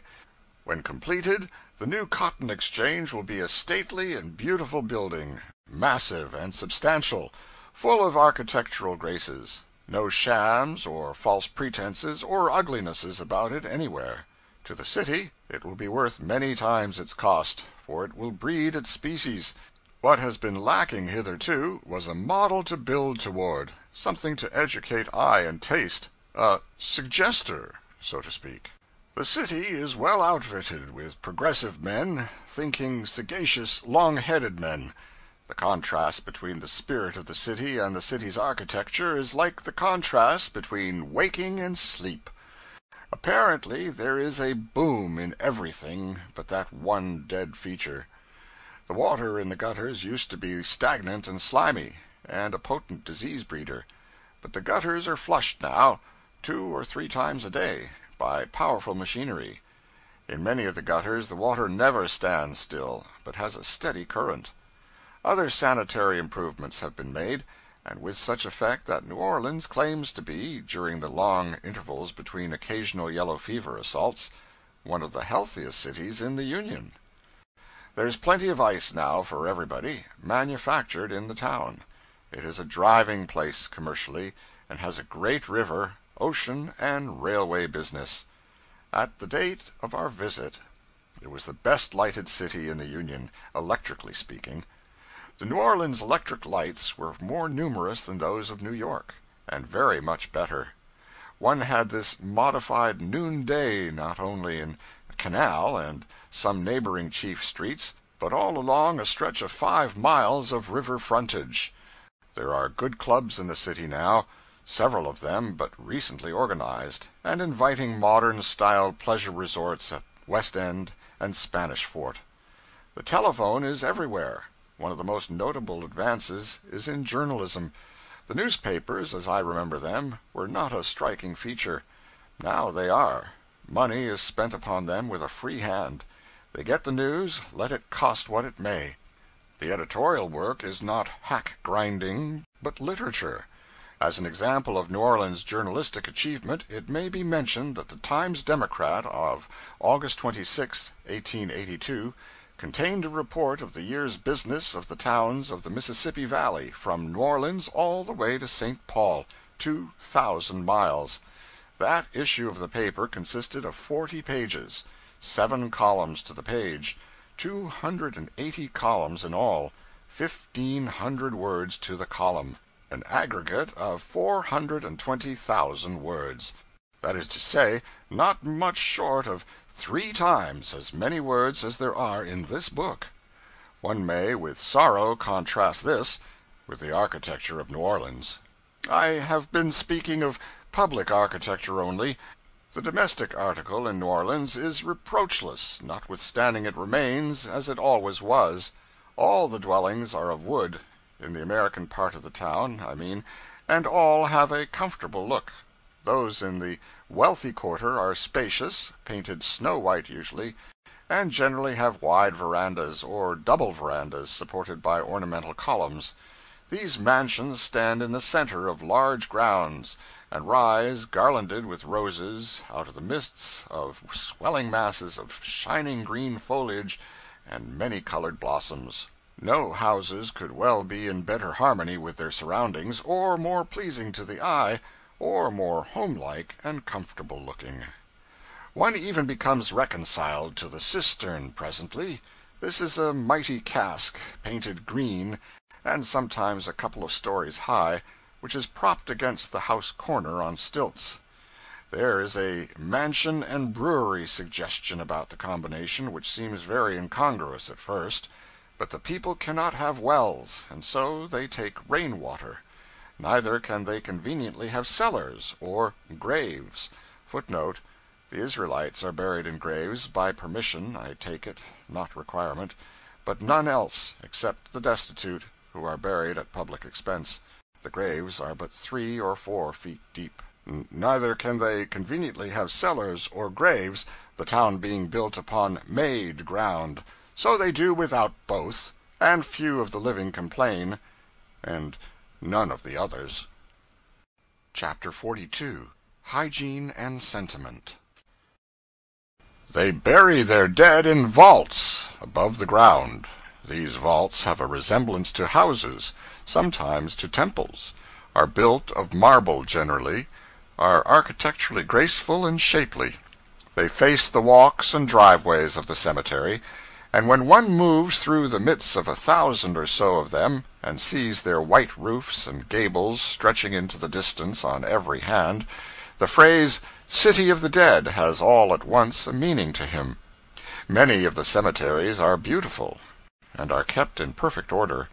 When one goes from the levee or the business streets near it to a cemetery, he observes to himself that if those people down there would live as neatly while they are alive as they do after they are dead, they would find many advantages in it. And besides, their quarter would be the wonder and admiration of the business world. Fresh flowers, in vases of water, are to be seen at the portals of many of the vaults, placed there by the pious hands of bereaved parents and children, husbands and wives, and renewed daily. A milder form of sorrow finds its inexpensive and lasting remembrancer in the coarse and ugly but indestructible immortelle, which is a wreath or cross or some such emblem made of rosettes of black linen, with sometimes a yellow rosette at the conjunction of the cross's bars, kind of sorrowful breastpin, so to say. The immortelle requires no attention. You just hang it up, and there you are. Just leave it alone. It will take care of your grief for you, and keep it in mind better than you can. Stands weather first rate, and lasts like boiler iron. On sunny days, pretty little chameleons, gracefullest of legged reptiles, creep along the marble fronts of the vaults and catch flies. Their changes of color, as to variety, are not up to the creature's reputation. They change color when a person comes along and hangs up an immortelle, but that is nothing. Any right-feeling reptile would do that. I will gradually drop this subject of graveyards. I have been trying all I could to get down to the sentimental part of it, but I cannot accomplish it. I think there is no genuinely sentimental part to it. It is all grotesque, ghastly, horrible. Graveyards may have been justifiable in the bygone ages, when nobody knew that for every dead body put into the ground to glut the earth and the plant roots and the air with disease germs, 5 or 50 or maybe 100 persons must die before their proper time. But they are hardly justifiable now, when even the children know that a dead saint enters upon a century-long career of assassination the moment the earth closes over his corpse. It is a grim sort of a thought. The relics of St. Anne, up in Canada, have now, after 1900 years, gone to curing the sick by the dozen. But it is merest matter of course that these same relics, within a generation after St. Anne's death and burial, made several thousand people sick. Therefore these miracle performances are simply compensation, nothing more. St. Anne is somewhat slow pay for a saint, it is true, but better a debt paid, after 1900 years, and outlawed by the statute of limitations, than not paid at all, and most of the knights of the halo do not pay at all. Where you find one that pays, like St. Anne, you find 150 that take the benefit of the statute, and none of them pay any more than the principal of what they owe. They pay none of the interest, either simple or compound. A saint can never quite return the principal, however, for his dead body kills people, whereas his relics heal only. They never restore the dead to life. That part of the account is always left unsettled. Dr. F. Julius Lemoyne, after 50 years of medical practice, wrote, "The inhumation of human bodies, dead from infectious diseases, results in constantly loading the atmosphere and polluting the waters with not only the germs that rise from simply putrefaction, but also with the specific germs of the diseases from which death resulted. The gases from buried corpses will rise to the surface through 8 or 10 feet of gravel just as coal gas will do, and there is practically no limit to their power of escape. During the epidemic in New Orleans in 1853, Dr. E. H. Barton reported that in the 4th District the mortality was 452 per thousand, more than double that of any other. In this district were 3 large cemeteries, in which during the previous year more than 3,000 bodies had been buried. In other districts the proximity of cemeteries seemed to aggravate the disease. In 1828, Professor Bianchi demonstrated how the fearful reappearance of the plague at Modena was caused by excavations in ground where, 300 years previously, the victims of the pestilence had been buried. Mr. Cooper, in explaining the causes of some epidemics, remarks that the opening of the plague burial grounds at Ayam resulted in an immediate outbreak of disease. North American Review, No. 3, Volume 135. In an address before the Chicago Medical Society, in advocacy of cremation, Dr. Charles W. Purdy made some striking comparisons to show what a burden is laid upon society by the burial of the dead. 1 1/4 times more money is expended annually in funerals in the United States than the government expends for public school purposes. Funerals cost this country in 1880 enough money to pay the liabilities of all the commercial failures in the United States during the same year, and give each bankrupt a capital of $8,630 with which to resume business. Funerals cost annually more money than the value of the combined gold and silver yield of the United States in the year 1880.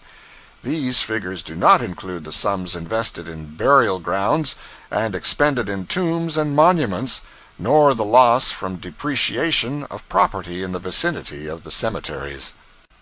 For the rich, cremation would answer as well as burial, for the ceremonies connected with it could be made as costly and ostentatious as a Hindu suttee.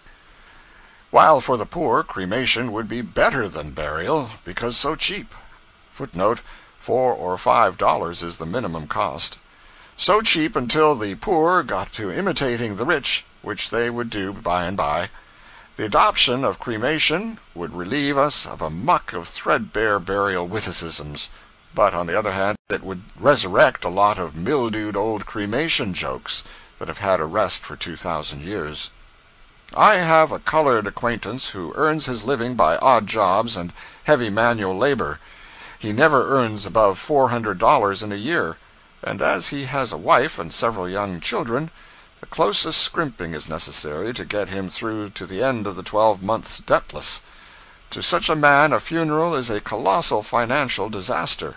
While I was writing one of the preceding chapters, this man lost a little child. He walked the town over with a friend, trying to find a coffin that was within his means. He bought the very cheapest one he could find, plain wood, stained. It cost him $26. It would have cost less than $4, probably, if it had been built to put something useful into it. He and his family will feel that outlay a good many months. Chapter 43. The Art of Inhumation. About the same time I encountered a man in the street whom I had not seen for 6 or 7 years, and something like this talk followed. I said, "But you used to look sad and oldish. You don't now. Where did you get all this youth and bubbling cheerfulness? Give me the address." He chuckled blithely, took off his shining tile, pointed to a notched pink circlet of paper pasted into its crown, with something lettered on it, and went on chuckling while I read, J.B. Undertaker. Then he clapped his hat on, gave it an irreverent tilt to leeward, and cried out, "That's what's the matter. It used to be rough times with me when you knew me, insurance agency business, you know, mighty irregular. Big fire, all right. Brisk trade for 10 days while people scared. After that, dull policy business till next fire. Town like this don't have fires often enough. A fellow strikes so many dull weeks in a row that he gets discouraged. But you bet you this is the business. People don't wait for examples to die. No, sir, they drop off right along. There ain't any dull spots in the undertaker line. I just started in with 2 or 3 little old coffins and a hired hearse, and now look at the thing. I've worked up a business here that would satisfy any man, don't care who he is. 5 years ago, lodged in an attic. Live in a swell house now with a mansard roof and all of the modern inconveniences. Does a coffin pay so well? Is there much profit on a coffin? Go away, how you talk! Then, with a confidential wink, a dropping of the voice, and an impressive laying of his hand on my arm, look here, there's one thing in this world which isn't ever cheap. That's a coffin. There's one thing in this world which a person don't ever try to Jew you down. That's a coffin. There's one thing in this world which a person don't say, "I'll look around a little, and if I find I can't do better, I'll come back and take it." That's a coffin. There's one thing in this world which a person won't take in pine if he can go walnut, and won't take in walnut if he can go mahogany, and won't take in mahogany if he can go an iron casket with silver door plate and bronze handles. That's a coffin. And there's one thing in this world which you don't have to worry around after a person to get him to pay for. And that's a coffin. Undertaking? Why, it's the dead surest business in Christendom, and the nobbiest. Why, just look at it. A rich man won't have anything but your very best. And you can just pile it on, too. Pile it on and sock it to him. He won't even holler. And you take in a poor man, and if you work him right, he'll bust himself on a single layout, or especially a woman. For instance, Mrs. O'Flaherty comes in, widow, wiping her eyes and kind of moaning, unhandkerchiefs one eye, bats it around tearfully over the stock, and says, "And what might ye ask for that one?" $39, madam," says I. "It's a fine big price, sure, but Pat shall be buried like a gentleman, as he was, if I have to work me fingers off for it. I'll have that one, sir." "Yes, madam," says I, "and it is a very good one, too. Not costly, to be sure, but in this life we must cut our garments to our clothes, as the saying is."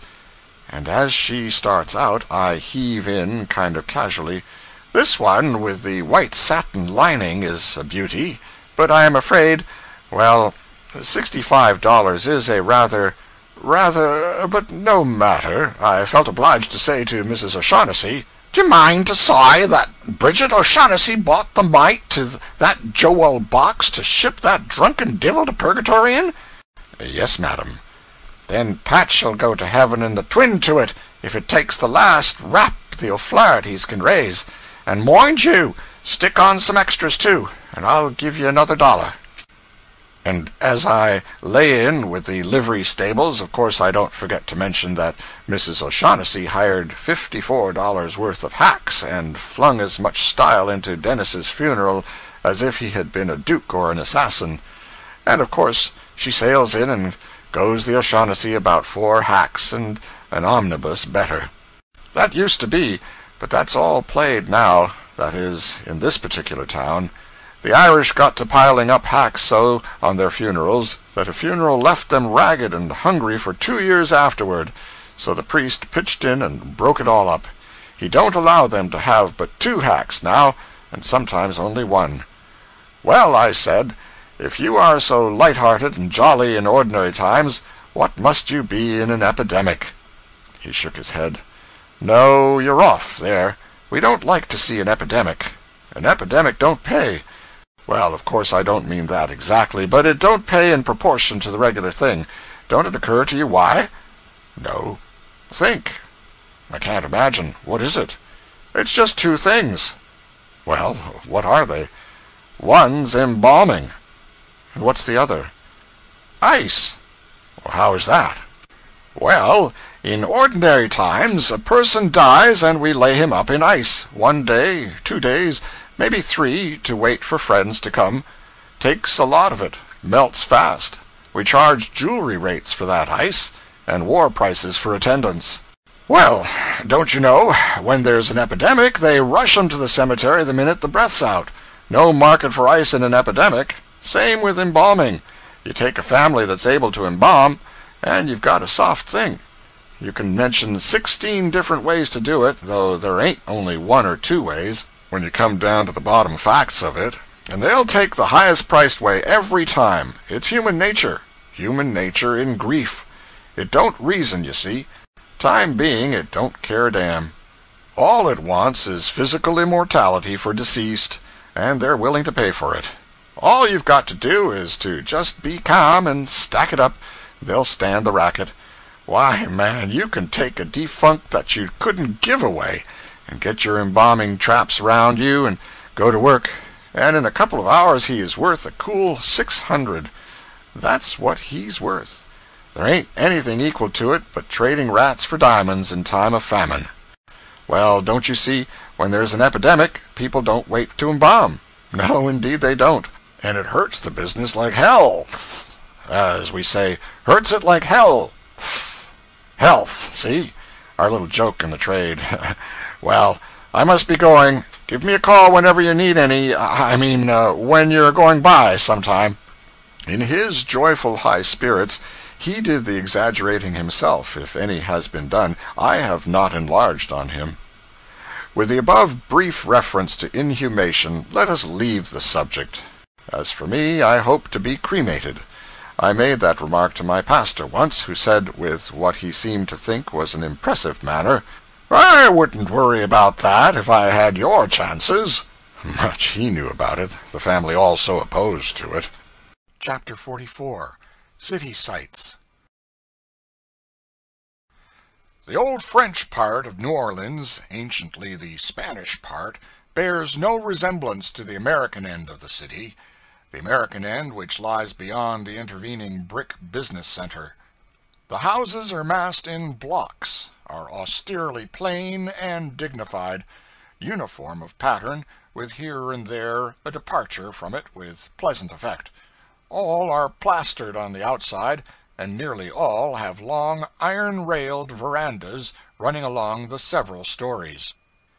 Their chief beauty is the deep, warm, varicolored stain with which time and the weather have enriched the plaster. It harmonizes with all the surroundings, and has as natural a look of belonging there as has the flush upon sunset clouds. This charming decoration cannot be successfully imitated, neither is it to be found elsewhere in America. The iron railings are a specialty also. The pattern is often exceedingly light and dainty, and airy and graceful, with a large cipher or monogram in the center, a delicate cobweb of baffling, intricate forms wrought in steel. The ancient railings are handmade, and are now comparatively rare and proportionately valuable. They are become bric-a-brac. The party had the privilege of idling through this ancient quarter of New Orleans with the South's finest literary genius, the author of the Grandissimes. In him the South has found a masterly delineator of its interior life and its history. In truth, I find by experience that the untrained eye and vacant mind can inspect it, and learn of it, and judge of it, more clearly and profitably in his books than by personal contact with it. With Mr. Cable along to see for you, and describe and explain and illuminate a jog through that old quarter is a vivid pleasure, and you have a vivid sense as of unseen or dimly seen things, vivid and yet fitful and darkling. You glimpse salient features, but lose the fine shades or catch them imperfectly through the vision of the imagination. A case, as it were, of ignorant near-sighted stranger traversing the rim of wide vague horizons of Alps with an inspired and enlightened long-sighted native. We visited the old St. Louis Hotel, now occupied by municipal offices. There is nothing strikingly remarkable about it, but one can say of it, as of the Academy of Music in New York, that if a broom or a shovel has ever been used in it, there is no circumstantial evidence to back up the fact. It is curious that cabbages and hay and things do not grow in the Academy of Music, but no doubt it is on account of the interruption of the light by the benches, and the impossibility of hoeing the crop except in the aisles. The fact that the ushers grow their buttonhole bouquets on the premises shows what might be done if they had the right kind of agricultural head of the establishment. We visited also the venerable cathedral, and the pretty square in front of it, the one dim with religious light, the other brilliant with the worldly sort, and lovely with orange trees and blossomy shrubs. Then we drove in the hot sun through the wilderness of houses, and out on to the wide dead level beyond, where the villas are, and the water wheels to drain the town, and the commons populous with cows and children, passing by an old cemetery where we were told lie the ashes of an early pirate, but we took him on trust, and did not visit him. He was a pirate with a tremendous and sanguinary history, and as long as he preserved unspotted, in retirement, the dignity of his name and the grandeur of his ancient calling, homage and reverence were his from high and low. But when at last he descended into politics and became a paltry alderman, the public shook him, and turned aside and wept. When he died, they set up a monument over him, and little by little he has come into respect again. But it is respect for the pirate, not the alderman. Today the loyal and generous remember only what he was, and charitably forget what he became. Thence we drove a few miles across a swamp, along a raised shell road, with a canal on one hand and a dense wood on the other, and here and there in the distance a ragged and angular-limbed and moss-bearded cypress, top standing out, clear-cut against the sky, and as quaint of form as the apple trees in Japanese pictures. Such was our course, and the surroundings of it. There was an occasional alligator swimming comfortably along in the canal, and an occasional picturesque colored person on the bank, flinging his statue-rigid reflection upon the still water, and watching for a bite. And by we reached the West End, a collection of hotels of the usual light summer resort pattern, with broad verandas all around, and the waves of the wide and blue Lake Pontchartrain lapping the thresholds. We had dinner on a ground veranda over the water, the chief dish, the renowned fish called the pompano, delicious as the less criminal forms of sin. Thousands of people come by rail and carriage to West End and to Spanish Fort every evening, and dine, listen to the bands, take strolls in the open air under the electric lights, go sailing on the lake, and entertain themselves in various and sundry other ways. We had opportunities on other days and in other places to test the pompano, notably at an editorial dinner at one of the clubs in the city. He was in his last possible perfection there, and justified his fame. In his suite was a tall pyramid of scarlet crayfish, large ones, as large as one's thumb, delicate, palatable, appetizing. Also deviled whitebait, also shrimps of choice quality, and a platter of small soft-shell crabs of a most superior breed. The other dishes were what one might get at Delmonico's or Buckingham Palace. Those I have spoken of can be had in similar perfection in New Orleans only, I suppose. In the West and South they have a new institution, the Broom Brigade.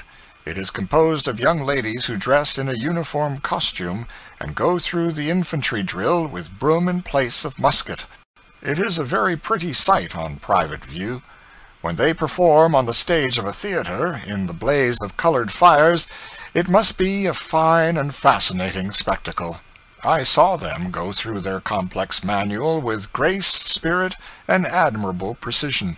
I saw them do everything which a human being can possibly do with a broom, except sweep. I did not see them sweep, but I know they could learn. What they have already learned proves that.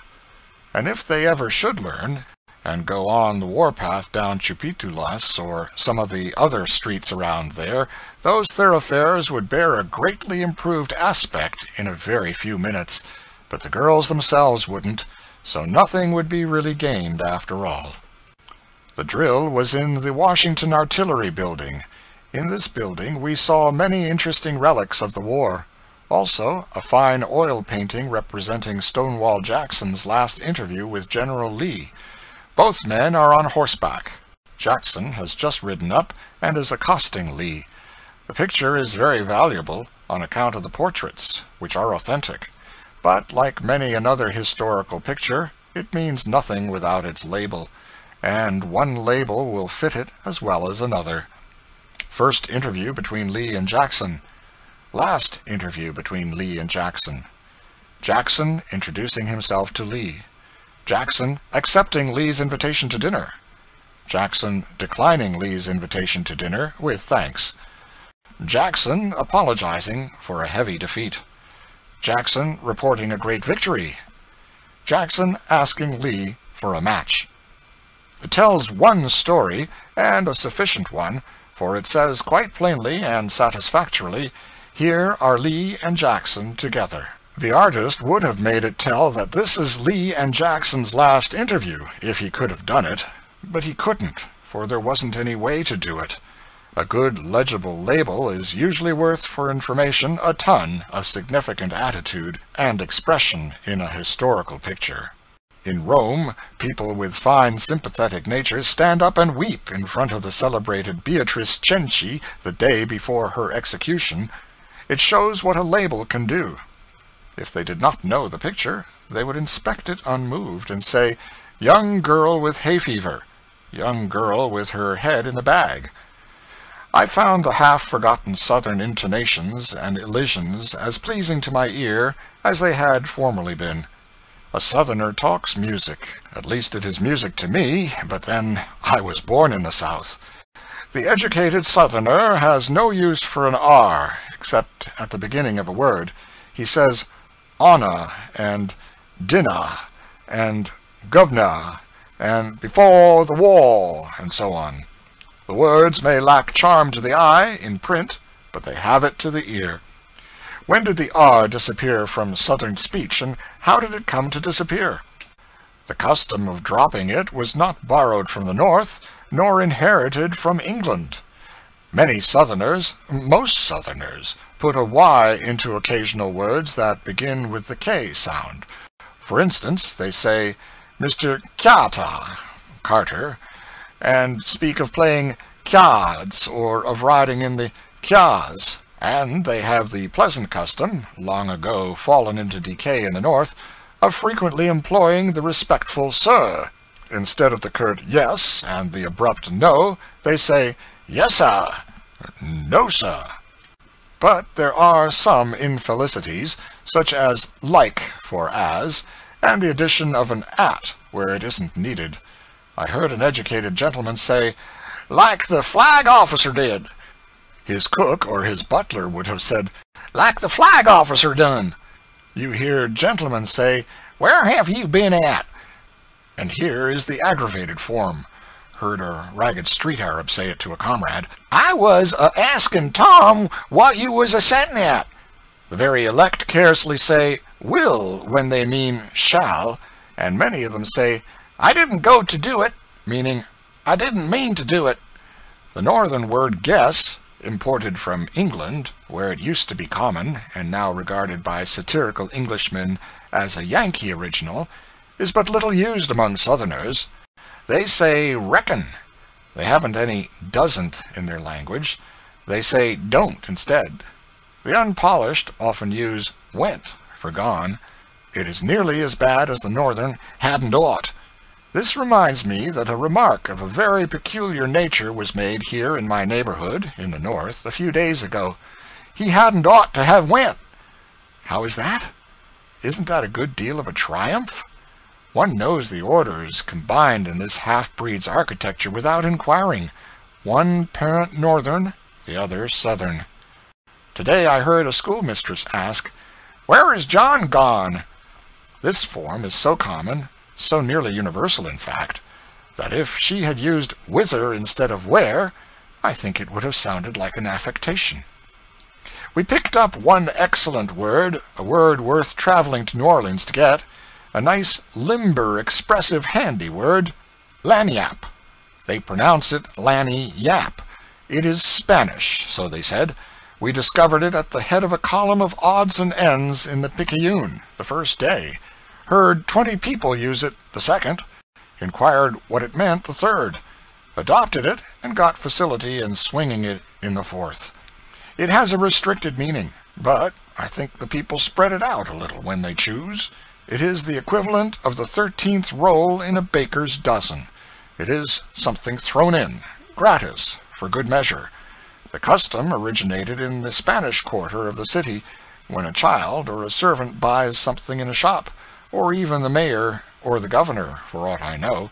He finishes the operation by saying, "Give me something for lagniappe." The shopman always responds, gives the child a bit of licorice root, gives the servant a cheap cigar or a spool of thread, gives the governor, I don't know what he gives the governor, support, likely. When you are invited to drink, and this does occur now and then in New Orleans, and you say, "What, again? No, I've had enough," the other party says, "But just this one time more, this is for lagniappe." When the beau perceives that he is stacking his compliments a trifle too high, and sees by the young lady's countenance that the edifice would have been better with the top compliment left off, he puts his "I beg pardon, no harm intended," into the briefer form of, "Oh, that's for lagniappe." If the waiter in the restaurant stumbles and spills a gill of coffee down the back of your neck, he says, "For lagniappe, sir," and gets you another cup without extra charge. Chapter 45. Southern Sports. In the North, one hears the war mentioned in social conversation once a month, sometimes as often as once a week. But as a distinct subject for talk, it has long ago been relieved of duty. There are sufficient reasons for this. Given a dinner company of 6 gentlemen today, it can easily happen that 4 of them, and possibly 5, were not in the field at all. So the chances are 4-2, or 5-1, that the war will at no time during the evening become the topic of conversation, and the chances are still greater that if it become the topic, it will remain so but a little while. If you add 6 ladies to the company, you have added 6 people who saw so little of the dread realities of the war that they ran out of talk concerning them years ago, and now would soon weary of the war topic if you brought it up. The case is very different in the South. There every man you meet was in the war, and every lady you meet saw the war. The war is the great chief topic of conversation. The interest in it is vivid and constant. The interest in other topics is fleeting. Mention of the war will wake up a dull company and set their tongues going, when nearly any other topic would fail. In the South, the war is what A.D. is elsewhere. They date from it. All day long you hear things placed as having happened since the war, or during the war, or before the war, or right after the war, or about 2 years, or 5 years, or 10 years before the war, or after the war. It shows how intimately every individual was visited in his own person by that tremendous episode. It gives the inexperienced stranger a better idea of what a vast and comprehensive calamity invasion is than he can ever get by reading books at the fireside. At a club one evening, a gentleman turned to me and said in an aside, "You notice, of course, that we are nearly always talking about the war. It isn't because we haven't anything else to talk about, but because nothing else has so strong an interest for us. And there is another reason. In the war, each of us, in his own person, seems to have sampled all the different varieties of human experience. As a consequence, you can't mention an outside matter of any sort, but it will certainly remind some listener of something that happened during the war, and out he comes with it. Of course, that brings the talk back to the war. You may try all you want to keep other subjects before the house, and we may all join in and help, But there can be but one result. The most random topic would load every man up with war reminiscences, and shut him up, too. And talk would be likely to stop presently, because you can't talk pale inconsequentialities when you've got a crimson fact or fancy in your head that you are burning to fetch out. The poet was sitting some little distance away, and presently he began to speak about the moon.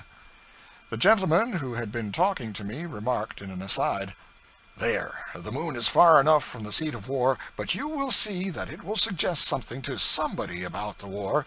In 10 minutes from now the moon, as a topic, will be shelved." The poet was saying he had noticed something which was a surprise to him, had the impression that down here toward the equator the moonlight was much stronger and brighter than up north, had the impression that when he visited New Orleans many years ago, the moon interruption from the other end of the room. "Let me explain that. Reminds me of an anecdote. Everything has changed since the war, for better or for worse. But you'll find people down here born grumblers, who see no change except the change for the worse. There was an old Negro woman of this sort. A young New Yorker said in her presence, 'What a wonderful moon you have down here.' She sighed and said, 'Ah, bless your heart, honey, you ought to seen that moon before the war.'" The new topic was dead already, but the poet resurrected it and gave it a new start. A brief dispute followed as to whether the difference between northern and southern moonlight really existed or was only imagined. Moonlight talk drifted easily into talk about artificial methods of dispelling darkness. Then somebody remembered that when Farragut advanced upon Port Hudson on a dark night, and did not wish to assist the aim of the Confederate gunners, he carried no battle lanterns, but painted the decks of his ship white, and thus created a dim but valuable light, which enabled his own men to grope their way around with considerable facility. At this point the war got the floor again, the 10 minutes not quite up yet. I was not sorry, for war talk by men who have been in a war is always interesting, whereas moon talk by a poet who has not been in the moon is likely to be dull. We went to a cockpit in New Orleans on a Saturday afternoon. I had never seen a cockfight before. There were men and boys there of all ages and all colors, and of many languages and nationalities. But I noticed one quite conspicuous and surprising absence: the traditional brutal faces. There were no brutal faces. With no cockfighting going on, you could have played the gathering on a stranger for a prayer meeting, and after it began, for a revival, provided you blindfolded your stranger, for the shouting was something prodigious. A Negro and a white man were in the ring, everybody else outside. The cocks were brought in sacks, and when time was called, they were taken out by the two bottle holders, stroked, caressed, poked toward each other, and finally liberated. The big black cock plunged instantly at the little gray one and struck him on the head with his spur. The gray responded with spirit. Then the babel of many-tongued shoutings broke out, and ceased not thenceforth. When the cocks had been fighting some little time, I was expecting them momently to drop dead, for both were blind, red with blood, and so exhausted that they frequently fell down. Yet they would not give up, neither would they die. The Negro and the white man would pick them up every few seconds, wipe them off, blow cold water on them in a fine spray, and take their heads in their mouths, and hold them there a moment, to warm back the perishing life, perhaps, I do not know. Then, being set down again, the dying creatures would totter gropingly about, with dragging wings, find each other, strike a guesswork blow or two, and fall exhausted once more. I did not see the end of the battle. I forced myself to endure it as long as I could, but it was too pitiful a sight, so I made frank confession to that effect, and we retired. We heard afterward that the black cock died in the ring, and fighting to the last. Evidently there is abundant fascination about this sport for such as have had a degree of familiarity with it. I never saw people enjoy anything more than this gathering enjoyed this fight. The case was the same with old gray heads and with boys of 10. They lost themselves in frenzies of delight. The cocking main is an inhuman sort of entertainment, there is no question about that. Still, it seems a much more respectable and far less cruel sport than fox hunting, for the cocks like it. They experience as well as confer enjoyment, which is not the fox's case. We assisted, in the French sense, at a mule race one day. I believe I enjoyed this contest more than any other mule there. I enjoyed it more than I remember having enjoyed any other animal race I ever saw. The grandstand was well filled with the beauty and the chivalry of New Orleans. That phrase is not original with me. It is the Southern reporter's. He has used it for 2 generations. He uses it 20 times a day, or 20,000 times a day, or 1,000,000 times a day, according to the exigencies. He is obliged to use it 1,000,000 times a day if he have occasion to speak of respectable men and women that often, for he has no other phrase for such service except that single one. He never tires of it. It always has a fine sound to him. There is a kind of swell medieval bulliness and tinsel about it that pleases his gaudy barbaric soul.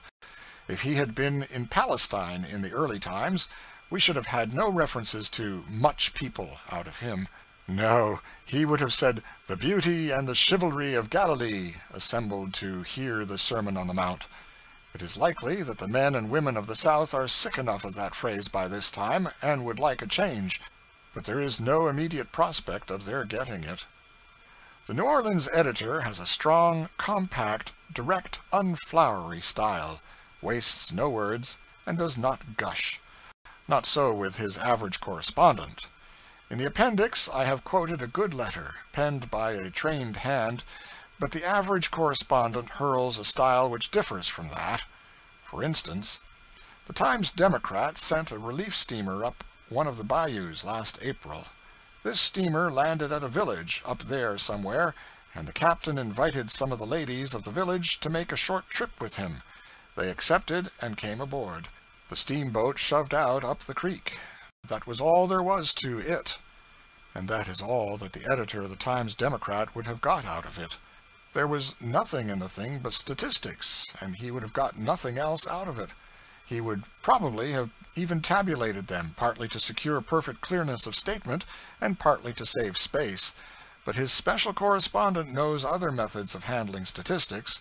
He just throws off all restraint and wallows in them. On Saturday, early in the morning, the beauty of the place graced our cabin, and proud of her fair freight, the gallant little boat glided up the bayou. 22 words to say the ladies came aboard, and the boat shoved out up the creek, is a clean waste of 10 good words, and is also destructive of compactness of statement. The trouble with the Southern reporter is women. They unsettle him. They throw him off his balance. He is plain and sensible and satisfactory until a woman heaves in sight. Then he goes all to pieces. His mind totters. He becomes flowery and idiotic.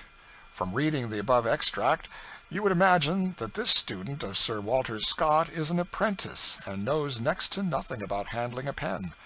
On the contrary, he furnishes plenty of proofs, in his long letter, that he knows well enough how to handle it when the women are not around to give him the artificial flower complaint. For instance, at 4 o'clock ominous clouds began to gather in the southeast, and presently from the Gulf there came a blow which increased in severity every moment. It was not safe to leave the landing then, and there was a delay. The oaks shook off long tresses of their mossy beards to the tugging of the wind, and the bayou in its ambition put on miniature waves in mocking of much larger bodies of water. A lull permitted a start, and homewards we steamed, an inky sky overhead and a heavy wind blowing. As darkness crept on, there were few on board who did not wish themselves nearer home. There is nothing wrong with that. It is good description, compactly put. Yet there was great temptation there to drop into lurid writing. But let us return to the mule. Since I left him, I have rummaged around and found a full report of the race. In it I find confirmation of the theory which I broached just now, namely, that the trouble with the Southern reporter is women. Women supplemented by Walter Scott and his knights and beauty and chivalry and so on. This is an excellent report, as long as the women stay out of it. But when they intrude, we have this frantic result. It will be probably a long time before the ladies' stand presents such a sea of foam-like loveliness as it did yesterday. The New Orleans women are always charming, but never so much so as at this time of the year, when in their dainty spring costumes they bring with them a breath of balmy freshness and an odor of sanctity unspeakable.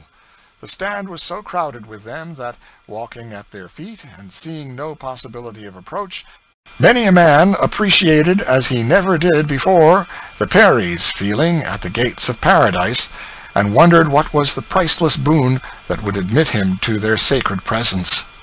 Sparkling on their white-robed breasts or shoulders were the colors of their favorite knights, and were it not for the fact that the doughy heroes appeared on unromantic mules, it would have been easy to imagine one of King Arthur's gala days. There were 13 mules in the first heat. All sorts of mules they were, all sorts of complexions, gaits, dispositions, aspects. Some were handsome creatures, some were not. Some were sleek, some hadn't had their fur brushed lately. Some were innocently gay and frisky. Some were full of malice and all unrighteousness. Guessing from looks, some of them thought the matter on hand was war, some thought it was a lark. The rest took it for a religious occasion, and each mule acted according to his convictions. The result was an absence of harmony well compensated by a conspicuous presence of variety of a picturesque and entertaining sort. All the riders were young gentlemen in fashionable society. If the reader has been wondering why it is that the ladies of New Orleans attend so humble an orgy as a mule race, the thing is explained now. It is a fashion freak. All connected with it are people of fashion. It is great fun and cordially liked. The mule race is one of the marked occasions of the year. It has brought some pretty fast mules to the front. One of these had to be ruled out because he was so fast that he turned the thing into a one-mule contest and robbed it of one of its best features, variety. But every now and then somebody disguises him with a new name and a new complexion and rings him in again. The riders dress in full jockey costumes of bright-colored silks, satins, and velvets. The 13 mules got away in a body after a couple of false starts and scampered off with prodigious spirit. As each mule and each rider had a distinct opinion of his own as to how the race ought to be run, and which side of the track was best in certain circumstances, and how often the track ought to be crossed, and when a collision ought to be accomplished, and when it ought to be avoided, these 26 conflicting opinions created a most fantastic and picturesque confusion, and the resulting spectacle was killingly comical. Mile heat, time 2 minutes 22 seconds. 8 of the 13 mules distanced. I had a bet on a mule which would have won if the procession had been reversed. The second heat was good fun, and so was the consolation race for beaten mules, which followed later, but the first heat was the best in that respect. I think that much the most enjoyable of all races is a steamboat race, but next to that I prefer the gay and joyous mule rush. 2 red-hot steamboats raging along neck and neck, straining every nerve, that is to say every rivet in the boilers, quaking and shaking and groaning from stem to stern, spouting white steam from the pipes, pouring black smoke from the chimneys, raining down sparks, parting the river into long breaks of hissing foam. This is sport that makes a body's very liver curl with enjoyment. A horse race is pretty tame and colorless in comparison. Still, a horse race might be well enough in its way, perhaps, if it were not for the tiresome false starts. But then nobody is ever killed. At least, nobody was ever killed when I was at a horse race. They have been crippled, it is true, but this is little to the purpose. Chapter 46. Enchantments and Enchanters. The largest annual event in New Orleans is a something which we arrive too late to sample, the Mardi Gras festivities. I saw the procession of the mystic crew of Comus there 24 years ago, with knights and nobles and so on, clothed in silken and golden Paris-made gorgeousnesses, planned and bought for that single night's use, and in their train all manner of giants, dwarfs, monstrosities, and other diverting grotesquerie, a startling and wonderful sort of show, as it filed solemnly and silently down the street in the light of its smoking and flickering torches. But it is said that in these latter days the spectacle is mightily augmented, as to cost, splendor, and variety. There is a chief personage, Rex, and if I remember rightly, neither this king nor any of his great following of subordinates is known to any outsider. All these people are gentlemen of position and consequence, and it is a proud thing to belong to the organization. So the mystery in which they hide their personality is merely for romance's sake, and not on account of the police. Mardi Gras is of course a relic of the French and Spanish occupation, but I judge that the religious feature has been pretty well knocked out of it now. Sir Walter has got the advantage of the gentleman of the cowl and rosary, and he will stay.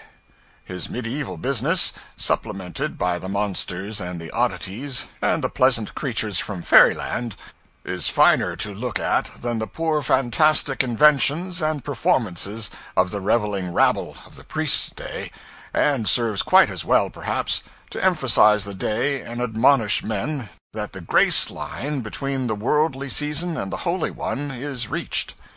This Mardi Gras pageant was the exclusive possession of New Orleans until recently, but now it has spread to Memphis and St. Louis and Baltimore. It has probably reached its limit. It is a thing which could hardly exist in the practical North, would certainly last but a very brief time, as brief a time as it would last in London, for the soul of it is the romantic, not the funny and the grotesque. Take away the romantic mysteries, the kings and knights and big-sounding titles, and Mardi Gras would die, down there in the South. The very feature that keeps it alive in the South, girly romance, would kill it in the North or in London. Puck and Punch and the press universal would fall upon it and make merciless fun of it, and its first exhibition would be also its last. Against the crimes of the French Revolution and of Bonaparte may be set two compensating benefactions. The Revolution broke the chains of the Ancien Regime and of the Church, and made of a nation of abject slaves a nation of free men.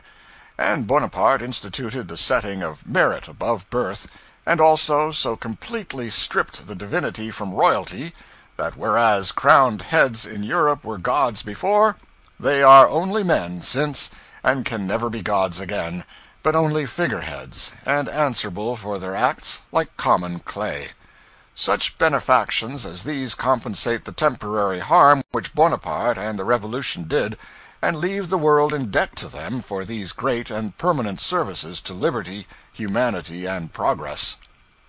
Then comes Sir Walter Scott, with his enchantments, and by his single might checks this wave of progress, and even turns it back, sets the world in love with dreams and phantoms, with decayed and swinish forms of religion, with decayed and degraded systems of government, with the silliness and emptiness, sham grandeurs, sham gauds, and sham chivalries of a brainless and worthless long-vanished society.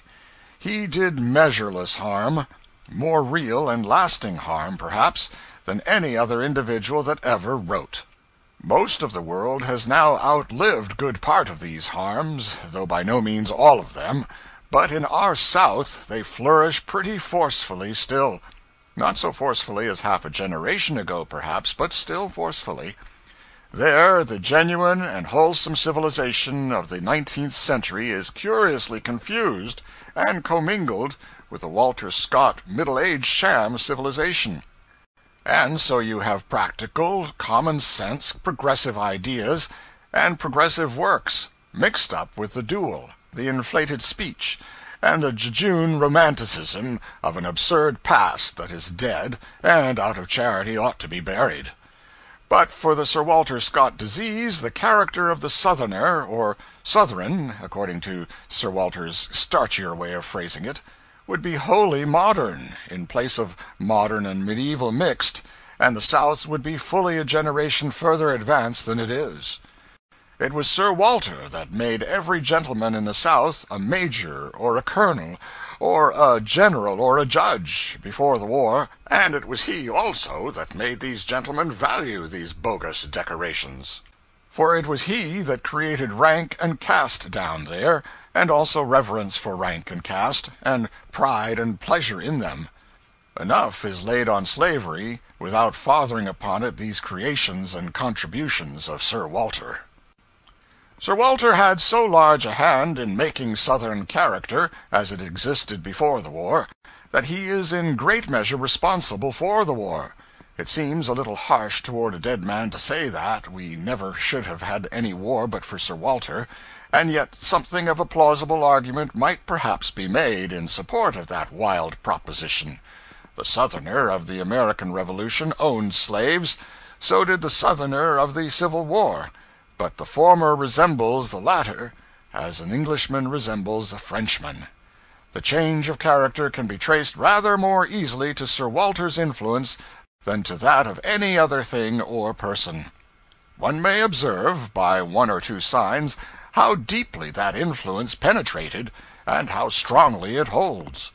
If one take up a Northern or Southern literary periodical of 40 or 50 years ago, he will find it filled with wordy, windy, flowery eloquence, romanticism, sentimentality, all imitated from Sir Walter, and sufficiently badly done, too, innocent travesties of his style and methods, in fact.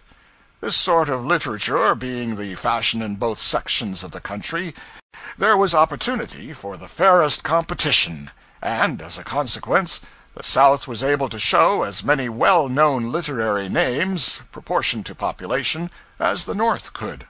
But a change has come, and there is no opportunity now for a fair competition between North and South, for the North has thrown out that old inflated style, whereas the Southern writer still clings to it, and has a restricted market for his wares as a consequence.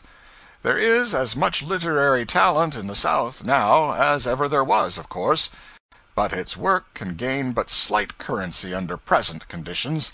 The authors write for the past, not the present. They use obsolete forms and a dead language. But when a Southerner of genius writes modern English, his book goes upon crutches no longer, but upon wings, and they carry it swiftly all about America and England, and through the great English reprint publishing houses of Germany, as witness the experience of Mr. Cable and Uncle Remus, two of the very few Southern authors who do not write in the Southern style.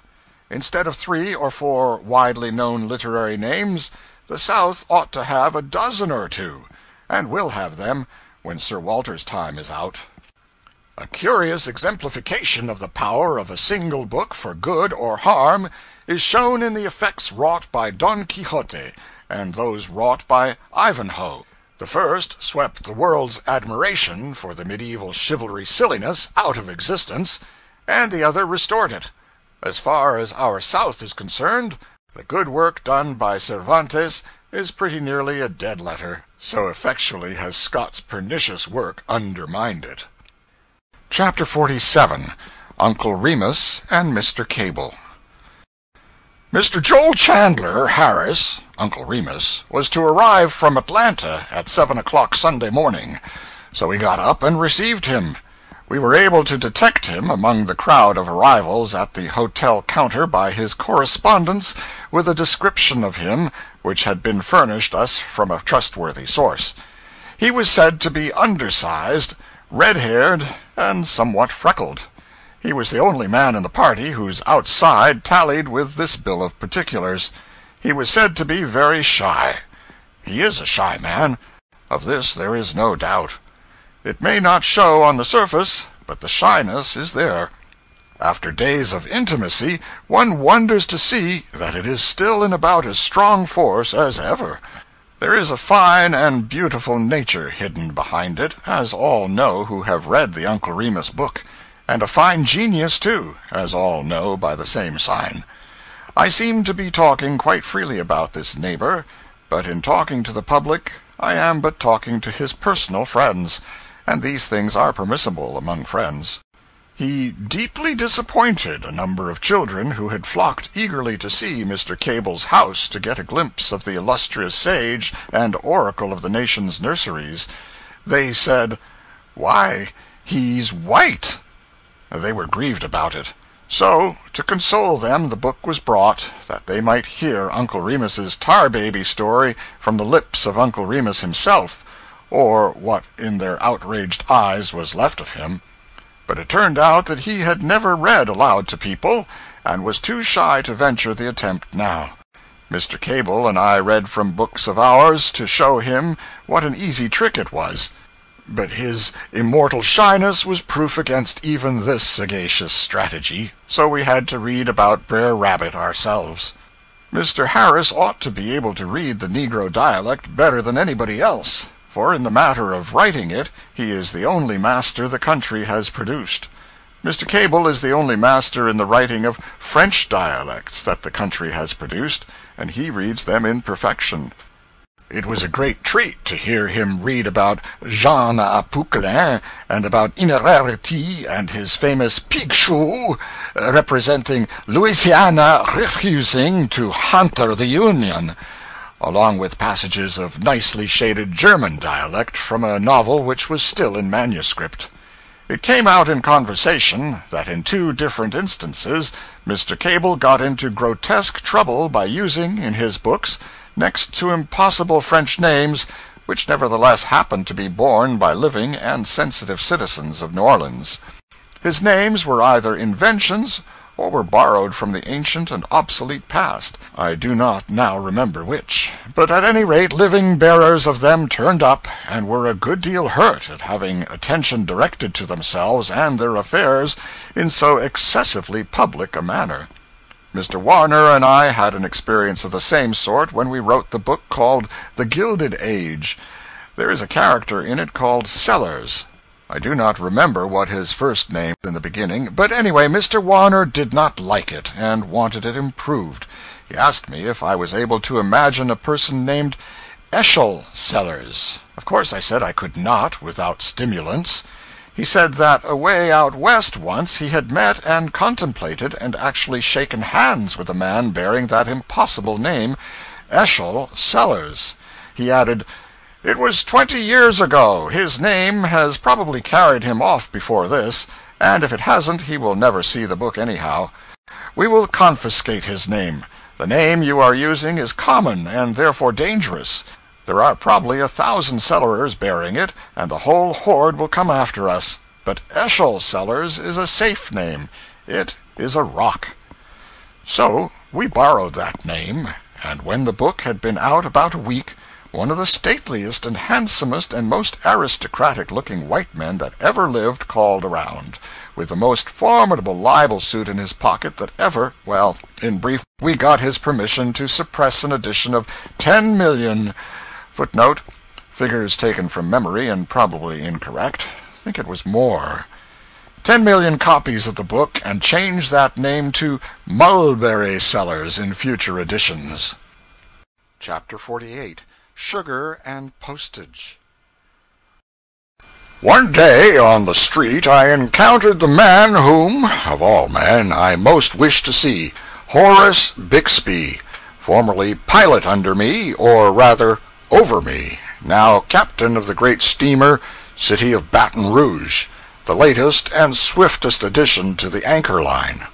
The same slender figure, the same tight curls, the same springy step, the same alertness, the same decision of eye and answering decision of hand, the same erect military bearing. Not an inch gained or lost in girth, not an ounce gained or lost in weight, not a hair turned. It is a curious thing to leave a man 35 years old and come back at the end of 21 years and find him still only 35. I have not had an experience of this kind before, I believe. There were some crow's feet, but they counted for next to nothing, since they were inconspicuous. His boat was just in. I had been waiting several days for her. proposing to return to St. Louis in her. The captain and I joined a party of ladies and gentlemen, guests of Major Wood, and went down the river 54 miles in a swift tug to ex-Governor Warmouth's sugar plantation. Strung along below the city were a number of decayed, ramshackly, superannuated old steamboats, not one of which had I ever seen before. They had all been built and worn out and thrown aside since I was here last. This gives one a realizing sense of the frailness of a Mississippi boat and the briefness of its life. 6 miles below town, a fat and battered brick chimney, sticking above the magnolias and live oaks, was pointed out as the monument erected by an appreciative nation to celebrate the Battle of New Orleans, Jackson's victory over the British, January 8, 1815. The war had ended, the two nations were at peace, but the news had not yet reached New Orleans. If we had had the cable telegraph in those days, this blood would not have been spilt, those lives would not have been wasted, and better still, Jackson would probably never have been president. We have gotten over the harms done us by the War of 1812, but not over some of those done us by Jackson's presidency. The Warmouth plantation covers a vast deal of ground, and the hospitality of the Warmouth mansion is graduated to the same large scale. We saw steam plows at work here for the first time. The traction engine travels about on its own wheels till it reaches the required post. Then it stands still, and by means of a wire rope pulls the huge plow towards itself 200 or 300 yards across the field, between the rows of cane. The thing cuts down into the black mold 1.5 feet deep. The plow looks like a fore and aft brace of a Hudson River steamer inverted. When the Negro steersman sits on one end of it, that end tilts down near the ground, while the other sticks up high in air. This great seesaw goes rolling and pitching like a ship at sea, and it is not every circus rider that could stay on it. The plantation contains 2,600 acres, 650 are in cane, and there is a fruitful orange grove of 5,000 trees. The cane is cultivated after a modern and intricate scientific fashion, too elaborate and complex for me to attempt to describe, but it lost $40,000 last year. I forget the other details.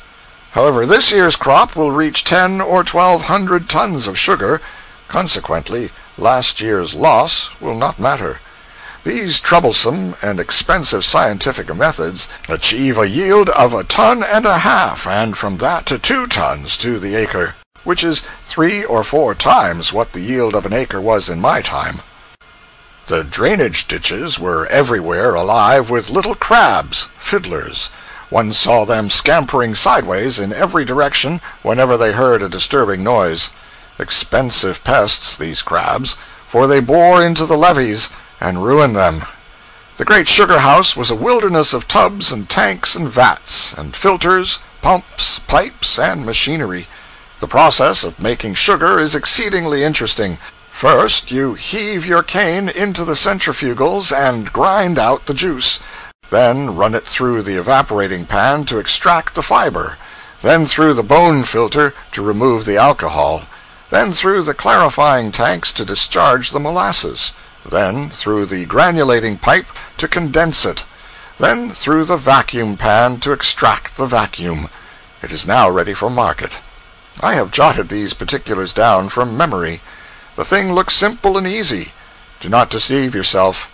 To make sugar is really one of the most difficult things in the world, and to make it right is next to impossible. If you will examine your own supply every now and then for a term of years, and tabulate the result, you will find that not 2 men in 20 can make sugar without getting sand into it. We could have gone down to the mouth of the river and visited Captain Eads' great work, the jetties, where the river has been compressed between walls, and thus deepened to 26 feet. But it was voted useless to go, since at this stage of the water everything would be covered up and invisible. We could have visited that ancient and singular burg, Pilot Town, which stands on stilts in the water, so they say, where nearly all communication is by skiff and canoe, even to the attending of weddings and funerals, and where the littlest boys and girls are as handy with the oar as unamphibious children are with the velocipede. We could have done a number of other things, but on account of limited time, we went back home. The sail up the breezy and sparkling river was a charming experience, and would have been satisfyingly sentimental and romantic but for the interruptions of the tug's pet parrot, whose tireless comments upon the scenery and the guests were always this worldly and often profane. He had also a superabundance of the discordant, ear-splitting, metallic laugh common to his breed, a machine-made laugh, a Frankenstein laugh, with the soul left out of it. He applied it to every sentimental remark, and to every pathetic song. He cackled it out with hideous energy after home again from a foreign shore, and said he wouldn't give a damn for a tugload of such rot. Romance and sentiment cannot long survive this sort of discouragement, so the singing and talking presently ceased, which so delighted the parrot that he cursed himself hoarse for joy. Then the male members of the party moved to the forecastle to smoke and gossip. There were several old steamboat men along, and I learned from them a great deal of what had been happening to my former river friends during my long absence. I learned that a pilot whom I used to steer for is become a spiritualist, and for more than 15 years has been receiving a letter every week from a deceased relative through a New York spiritualist medium named Manchester. Postage, graduated by distance, from the local post office in Paradise to New York, $5. From New York to St. Louis, 3 cents. I remember Mr. Manchester very well. I called on him once 10 years ago with a couple of friends, one of whom wished to inquire after a deceased uncle. This uncle had lost his life in a peculiarly violent and unusual way half a dozen years before. A cyclone blew him some 3 miles and knocked a tree down with him, which was 4 feet through at the butt and 65 feet high. He did not survive this triumph. At the seance just referred to, my friend questioned his late uncle through Mr. Manchester, and the late uncle wrote down his replies, using Mr. Manchester's hand and pencil for that purpose. The following is a fair example of the question asked, and also of the sloppy twaddle in the way of answers furnished by Manchester under the pretense that it came from the Spectre. If this man is not the paltriest fraud that lives, I owe him an apology. Question: where are you? Answer: in the spirit world. Q: are you happy? A: very happy, perfectly happy. Q: how do you amuse yourself? A: conversation with friends and other spirits. Q: what else? A: nothing else. Nothing else is necessary. Q: what do you talk about? A: about how happy we are, and about friends left behind in the earth, and how to influence them for their good. Q: when your friends in the earth all get to the spirit land, what shall you have to talk about then? Nothing but about how happy you all are? No reply. It is explained that spirits will not answer frivolous questions. Q: how is it that spirits that are content to spend an eternity in frivolous employments and accept it as happiness are so fastidious about frivolous questions upon the subject? No reply. Q: would you like to come back? A: no. Q: would you say that under oath? A: yes. Q: what do you eat there? A: we do not eat. Q: what do you drink? A: we do not drink. Q: what do you smoke? A: we do not smoke. Q: what do you read? A: we do not read. Q: do all the good people go to your place? A: yes. Q: you know my present way of life. Can you suggest any additions to it in the way of crime that will reasonably ensure my going to some other place? A: no reply. Q: when did you die? A: I did not die. I passed away. Q: very well, then, when did you pass away? How long have you been in the spirit land? A: we have no measurements of time here. Q. Though you may be indifferent and uncertain as to dates and times in your present condition and environment, this has nothing to do with your former condition. You had dates then. One of these is what I ask for. You departed on a certain day in a certain year. Is not this true? A. Yes. Q. Then name the day of the month. Much fumbling with pencil on the part of the medium, accompanied by violent spasmodic jerkings of his head and body for some little time. Finally, explanation to the effect that spirits often forget dates, such things being without importance to them. Q. Then this one has actually forgotten the date of its translation to the spirit land? This was granted to be the case. Q. This is very curious. Well, then, what year was it? More fumbling, jerking, idiotic spasms on the part of the medium. Finally, explanation to the effect that the spirit has forgotten the year. Q. This is indeed stupendous. Let me put one last question to you, before we part to meet no more. For even if I fail to avoid your asylum, a meeting there will go for nothing as a meeting, since by that time you will easily have forgotten me and my name. Did you die a natural death, or were you cut off by a catastrophe? A. After long hesitation and many throes and spasms, natural death. This ended the interview. My friend told the medium that when his relative was in this poor world, he was endowed with an extraordinary intellect and an absolutely defectless memory, and it seemed a great pity that he had not been allowed to keep some shred of these for his amusement in the realms of everlasting contentment, and for the amazement and admiration of the rest of the population there. This man had plenty of clients, has plenty yet. He receives letters from spirits located in every part of the spirit world, and delivers them all over this country through the United States mail. These letters are filled with advice from spirits who don't know as much as a tadpole, and this advice is religiously followed by the receivers.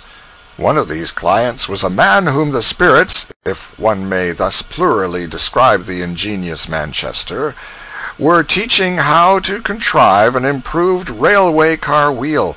It is coarse employment for a spirit, but it is higher and wholesomer activity than talking forever about how happy we are.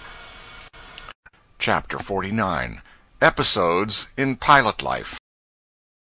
In the course of the tugboat gossip, it came out that out of every 5 of my former friends who had quitted the river, 4 had chosen farming as an occupation. Of course, this was not because they were peculiarly gifted agriculturally, and thus more likely to succeed as farmers than in other industries. The reason for their choice must be traced to some other source. Doubtless they chose farming because that life is private and secluded from irruptions of undesirable strangers like the pilot-house hermitage. And doubtless they also chose it because on 1,000 nights of black storm and danger they had noted the twinkling lights of solitary farmhouses as the boat swung by, and pictured to themselves the serenity and security and coziness of such refuges at such times, and so had by and by come to dream of that retired and peaceful life as the one desirable thing to long for, anticipate, earn, and at last enjoy. But I did not learn that any of these pilot farmers had astonished anybody with their successes. Their farms do not support them. They support their farms. The pilot farmer disappears from the river annually about the breaking of spring, and is seen no more till next frost. Then he appears again in damaged homespun, combs the hayseed out of his hair, and takes a pilot-house berth for the winter. In this way he pays the debts which his farming has achieved during the agricultural season. So his river bondage is but half broken. He is still the river's slave the hardest half of the year. One of these men bought a farm, but did not retire to it. He knew a trick worth 2 of that. He did not propose to pauperize his farm by applying his personal ignorance to working it. No, he put the farm into the hands of an agricultural expert to be worked on shares. Out of every 3 loads of corn, the expert to have 2, and the pilot the third. But at the end of the season the pilot received no corn. The expert explained that his share was not reached. The farm produced only 2 loads. Some of the pilots whom I had known had had adventures. The outcome fortunate sometimes, but not in all cases. Captain Montgomery, whom I had steered for when he was a pilot, commanded the Confederate fleet in the great battle before Memphis. When his vessel went down, he swam ashore, fought his way through a squad of soldiers, and made a gallant and narrow escape. He was always a cool man. Nothing could disturb his serenity. Once, when he was captain of the Crescent City, I was bringing the boat into port at New Orleans, and momently expecting orders from the hurricane deck, but received none. I had stopped the wheels, and there my authority and responsibility ceased. It was evening, dim twilight, the captain's hat was perched upon the big bell, and I supposed the intellectual end of the captain was in it. But such was not the case. The captain was very strict. Therefore I knew better than to touch a bell without orders. My duty was to hold the boat steadily on her calamitous course, and leave the consequences to take care of themselves, which I did. So we went plowing past the sterns of steamboats and getting closer and closer. The crash was bound to come very soon, and still that hat never budged, for, alas, the captain was napping in the Texas. Things were becoming exceedingly nervous and uncomfortable. It seemed to me that the captain was not going to appear in time to see the entertainment, but he did. Just as we were walking into the stern of a steamboat, he stepped out on deck and said with heavenly serenity, "Set her back on both," which I did, but a trifle late, however, for the next moment we went smashing through that other boat's flimsy outer works with a most prodigious racket. The captain never said a word to me about the matter afterwards, except to remark that I had done right, and that he hoped I would not hesitate to act in the same way again in like circumstances. One of the pilots whom I had known when I was on the river had died a very honorable death. His boat caught fire, and he remained at the wheel until he got her safe to land. Then he went out over the breastboard with his clothing in flames, and was the last person to get ashore. He died from his injuries in the course of 2 or 3 hours, and his was the only life lost. The history of Mississippi piloting affords 6 or 7 instances of this sort of martyrdom, and 100 instances of escapes from a like fate, which came within a second or 2 of being fatally too late. But there are no instances of a pilot deserting his post to save his life, while by remaining and sacrificing it he might secure other lives from destruction. It is well worth while to set down this noble fact, and well worth while to put it in italics, too. The cub pilot is early admonished to despise all perils connected with a pilot's calling, and to prefer any sort of death to the deep dishonor of deserting his post while there is any possibility of his being useful in it. And so effectively are these admonitions inculcated that even young and but half-tried pilots can be depended upon to stick to the wheel and die there when occasion requires. In a Memphis graveyard is buried a young fellow who perished at the wheel a great many years ago in White River to save the lives of other men. He said to the captain that if the fire would give him time to reach a sandbar some distance away, all could be saved, but that to land against the bluff bank of the river would be to insure the loss of many lives. He reached the bar and grounded the boat in shallow water, but by that time the flames had closed around him, and in escaping through them he was fatally burned. He had been urged to fly sooner, but had replied, as became a pilot to reply, "I will not go. If I go, nobody will be saved. If I stay, no one will be lost but me. I will stay."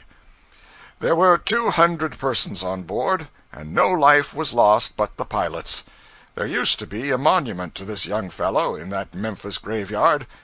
While we tarried in Memphis on our down trip, I started out to look for it, but our time was so brief that I was obliged to turn back before my object was accomplished. The tugboat gossip informed me that Dick Kenner was dead, blown up near Memphis and killed; that several others whom I had known had fallen in the war, one or two of them shot down at the wheel; that another and very particular friend, whom I had steered many trips for, had stepped out of his house in New Orleans one night years ago to collect some money in a remote part of the city, and had never been seen again; was murdered and thrown into the river, it was thought; that Ben Thornburg was dead long ago, also his wild cub, whom I used to quarrel with all through every daylight watch.